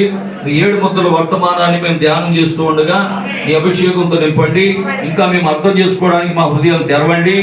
అవునైనా గ్రహించే హృదయాన్ని దయచేయండి ప్రభా. నీకు స్తోత్రాలు. అలాగే ప్రభా, చేరువచ్చిన బిడ్డలందరూ కూడా ఆశీర్వదించండి, మీరు బలపరచండి ప్రభా. ఒక్కొక్కరు ఆశీర్వదించండి. నైనా నీకు స్తోత్రాలు చెల్లిస్తా ఉన్నాము. ఇక్కడ ఎవరైనా బలహీనులు ఉంటే, రోగులుంటే ముట్టి బాగు చేయండి నాయన. ఇక్కడ ఉన్న ఎవరి బిడ్డలు జ్ఞాపకం చేసుకోండి నాయన. ఇంకా రక్షణ లేని బిడ్డలు ఉన్నారు ప్రభా, ఇక్కడ రక్షణ దయచేయండి. ఇక్కడ అనుష జ్ఞాపకం చేసుకోండి. అలాగే ప్రభా మరి ఇక్కడ ఉన్నటువంటి నాయన మరి విజయాన్ని, సుష్మాని కూడా జ్ఞాపకం చేసుకోండి. అలాగే నాయన మరి మహితాను, సోనిని కూడా జ్ఞాపకం చేసుకోండి. మన యవ్వన బిడ్డలకి ఈ కాలంలో రక్షణ అవసరమైనది ప్రభా, కనుక తప్పకుండా రక్షణ పొందాలని ఆలోచన దయచేయండి. ఇంకా నాయన యవ్వన బిడ్డలు ఎవరైతే రక్షణ లేదో వారి రక్షణ దయచేయండి. అలాగే వివాహ వయసు వచ్చినటువంటి వారికి వివాహం విషయంలో నాయన కార్యం జరిగించండి. అలాగే మంచి చదువులు చదువుకొని నాయన ఉద్యోగం లేకుండా బిడ్డలు ఉన్నారు, వారి విషయంలో కూడా సహాయం చేయండి ప్రభా. దేవానికి వందనాలు. అలాగే గర్భఫలాలు లేనటువంటి బిడ్డలు ఎవరైనా ఉంటే ప్రభా, వారికి గర్భఫలాలు దయచేయండి, గర్భాలు తెరవండి ప్రభా. అలాగే వృద్ధాప్యంలో ఉన్నటువంటి వృద్ధ తల్లులకి నైనా ఆదరణ దయచేయండి, ఆరోగ్యాలు దయచేయండి ప్రభా. అలాగే చేతి వృత్తులు చేసుకుంటున్నటువంటి వారు ఉన్నారు, ఉద్యోగాలు చేసుకుంటున్నటువంటి వారు ఉన్నారు, వారందరినీ కూడా వారి ప్రయాణాల్లో రాకపోకలు తోడుండండి నాయన. ఏ తెగులునైనా వారి గుడాలను సమీపించకుండా దాన్ని యేసుక్రీస్తులో కూడా బంధిస్తున్నాం ప్రభా. దేవానికి స్తోత్రాలు. అలాగే చంటి బిడ్డలు ఉన్నారు నాయన, చిన్న బిడ్డలను దీవించండి. మరి 3rd వేరియంట్ అనేది నాయన మరి ముంచుకు వస్తుందని గవర్నమెంట్ చెప్తా ఉన్నది. అయినప్పటికీ మా పిల్లలకు ఒక గొప్ప భద్రత ఉన్నది నాయన. ఓ నాయన మనం విమోచించావు ప్రభా. ఓ దేవా, నిశ్చయంగా ప్రభా వారి చుట్టూ ఒక దహించగిని కంచివేయండి ప్రభా. దేవానికి స్తోత్రాలు. అలాగే నాయన ఇదిగో ప్రభా, ఈ యొక్క యూట్యూబ్ ద్వారా చూస్తున్నటువంటి ప్రభా బిడ్డలు నాయన మీరు జ్ఞాపకం చేసుకోండి. విదేశాల్లో ఉండి నాయన యూట్యూబ్ ద్వారా ప్రభా ఈ యొక్క వర్తమానం వింటున్నటువంటి ప్రజలందరూ మీరు దీవించండి. అలాగే విజయవాడలో ఉన్నటువంటి చిన్నారిని కూడా దీవించండి. ఆ బిడ్డ కూడా ప్రతి వారం వాక్యం వింటున్నానని చెప్పింది ప్రభా. తప్పనిసరిగా ఆ ప్రత్యక్షత బిడ్డ దయచేయండి. త్వరలోనే తను, తన తల్లి, తన తమ్ముడు కూడా రక్షణ పొందాలి ప్రభా. వారికి కూడా దయచేయండి అయినా. ఈ వర్తమానం ఎంతమంది అయితే బిడ్డలు ఈ ప్రసంగంలో వీక్షిస్తున్నారో వారందరి హృదయాలు మీరు తెరవండి ప్రభా. దేవానికి స్తోత్రాలు. అలాగే ప్రభా, ఈ వారంలో జరిగే కూడికలన్నీ కూడా దీవెనకరంగా జరిగించండి. ఈ రోజు నాయన జోగి సుగుణమ్మ గారి యొక్క జ్ఞాపకార్థ కూడిక ప్రకారం ప్రభా, ఈ రోజు నాయన ఇదిగో ప్రభా మీ బిడ్డలు జోగి సమీయులు గారు నాయన వారి ఫ్యామిలీ ఏర్పాటు చేసిన ప్రేమను దీవించండి, ఆశీర్వదించండి ప్రభా. మరి నిశ్చయముగా మీరు బలపరచమని సందర్భంలో ప్రార్థిస్తున్నాం. తిరిగి వారు 100 వంతులు ఫలింపు దయచేయండి నాయన. వారి అవస్థలు వేస్తున్నాము తీర్చబడి గాక ఈ కార్యం జరిగించండి. అలాగే నీ దీన సేవకుడు నన్ను మీరు జ్ఞాపకం చేసుకోండి. ఇక్కడ వీడియో తీసుకున్న యశ్వంత్ తన కుటుంబాన్ని జ్ఞాపకం చేసుకోండి నాయన. నిశ్చయంగా బలపరచండి, ఇంకా బహుబలంగా వాడుకోండి నాయన. ఈ పరిచర్లో నాయన ఈ యొక్క నాయన మరి నాయన ఈ సోషల్ మీడియాకి సంబంధించిన దాంట్లో మంచి జ్ఞానం వీటికి దయచేయండి. దాన్ని ఏ విధంగా దాన్ని ఎడిట్ చేయాలో, ఏ విధంగా నాయన మరి ఏ విధంగా దాన్ని అప్లోడ్ చేయాలనేటటువంటి జ్ఞానం ఇచ్చి మంచిగా పనిచేయడం సాయం చేయండి ప్రభా. నీకు వందనాలు. ఈ మధ్యాహ్న కాల సమయంలో నాయన నా చిన్ని కుటుంబాన్ని కూడా మీ కృపగలిగిన హస్తాలకు అప్పగిస్తూ ఉన్నాము. మీరే నాయన నీ రాకడ మమ్మల్ని సిద్ధపరచమని ప్రార్థిస్తున్నాము. అలాగే నాయన మరి ఈ రోజు నూతనంగా ఏర్పరిచినటువంటి నర్సాపురంలో జరుగుతున్నటువంటి నాయన ఆరాధన ఆ మందిరాన్ని కూడా జ్ఞాపకం చేసుకోండి ప్రభా. నీకు స్తోత్రాలు చెల్లిస్తూ ఇంకా నాయన సంఘంలో ఎవరైనా యవనస్తులను వాటిని పిలుచుకుంటే నాయన తప్పకుండా వారు కూడా పరిచర్య చేయుదురుగాక, వారు కూడా ఒక చక్కటి సంఘాన్ని నిర్మించుకుందురుగాక, వారు కూడా దేవుని సేవ చేయుదురుగాక నాయన. అట్లాంటి కృప మా అందరికీ దయచేయమని. ఇదిగో నాయన మరి 10వ తారీఖున జరుగుతున్న వివాహము నాయన దీవెనకరంగా జరిగించండి. పాస్టర్ సుందర గారి యొక్క కుమారుడు వివాహం కరంగా జరుగునుగాక. అలాగే 12వ తారీఖున నాయన ఉపవాస కూటాలు దీవెనకరంగా నాయన ఆ యొక్క జరుగునుగాక నాయన. చిలుకూరులో జరుగుతున్న ఉపవాస కూటాలు దీవెనకరంగా జరిగించండి. నీ దీన సేవకుడు నన్ను బలపరచండి ప్రభా. అలాగే 19వ తారీఖున ప్రకాశం జిల్లా అక్కడ ఉన్నటువంటి నాయన మరి ఆ ఊర్లో ప్రభా లింగంగుంటలో జరుగుతున్న వివాహంలో నాయన మరి ఆ బిడ్డలిద్దరు కూడా జతపరచడానికి వెలిచి ఉండగా నీ కార్యం జరిగించండి ప్రభా. నీకు స్తోత్రాలు చెల్లిస్తూ నేను అక్కడ ఆలస్యమైతే ప్రభా మరొకసారి ఈ విధంగా నిన్ను స్తుతించే భాగ్యాన్ని మాకు అందరికీ దయచేయమని ప్రభా యేసుక్రీస్తు నామములో ప్రార్థించి స్తుతించి వేడుకొంచున్నాము తండ్రి. ఆమేన్. మన ప్రభు యేసుక్రీస్తు వారి యొక్క కృప దీవెన సంధి సహవాసము ఇక్కడ చేరిన మనకు సకల పరిశుద్ధులకు మరి ముఖ్యంగా ఈ మొదటి పునరుద్ధానంలో పాలుపంపులు పొందిన మనందరికీ సదా దేవుడి తోడి నడిపించి దీవించి ఆశీర్వదించును గాక. Amen. Praise the lord. God bless you. దేవుడు మిమ్మల్ని అందరూ దీవించును గాక. షాలోమ్.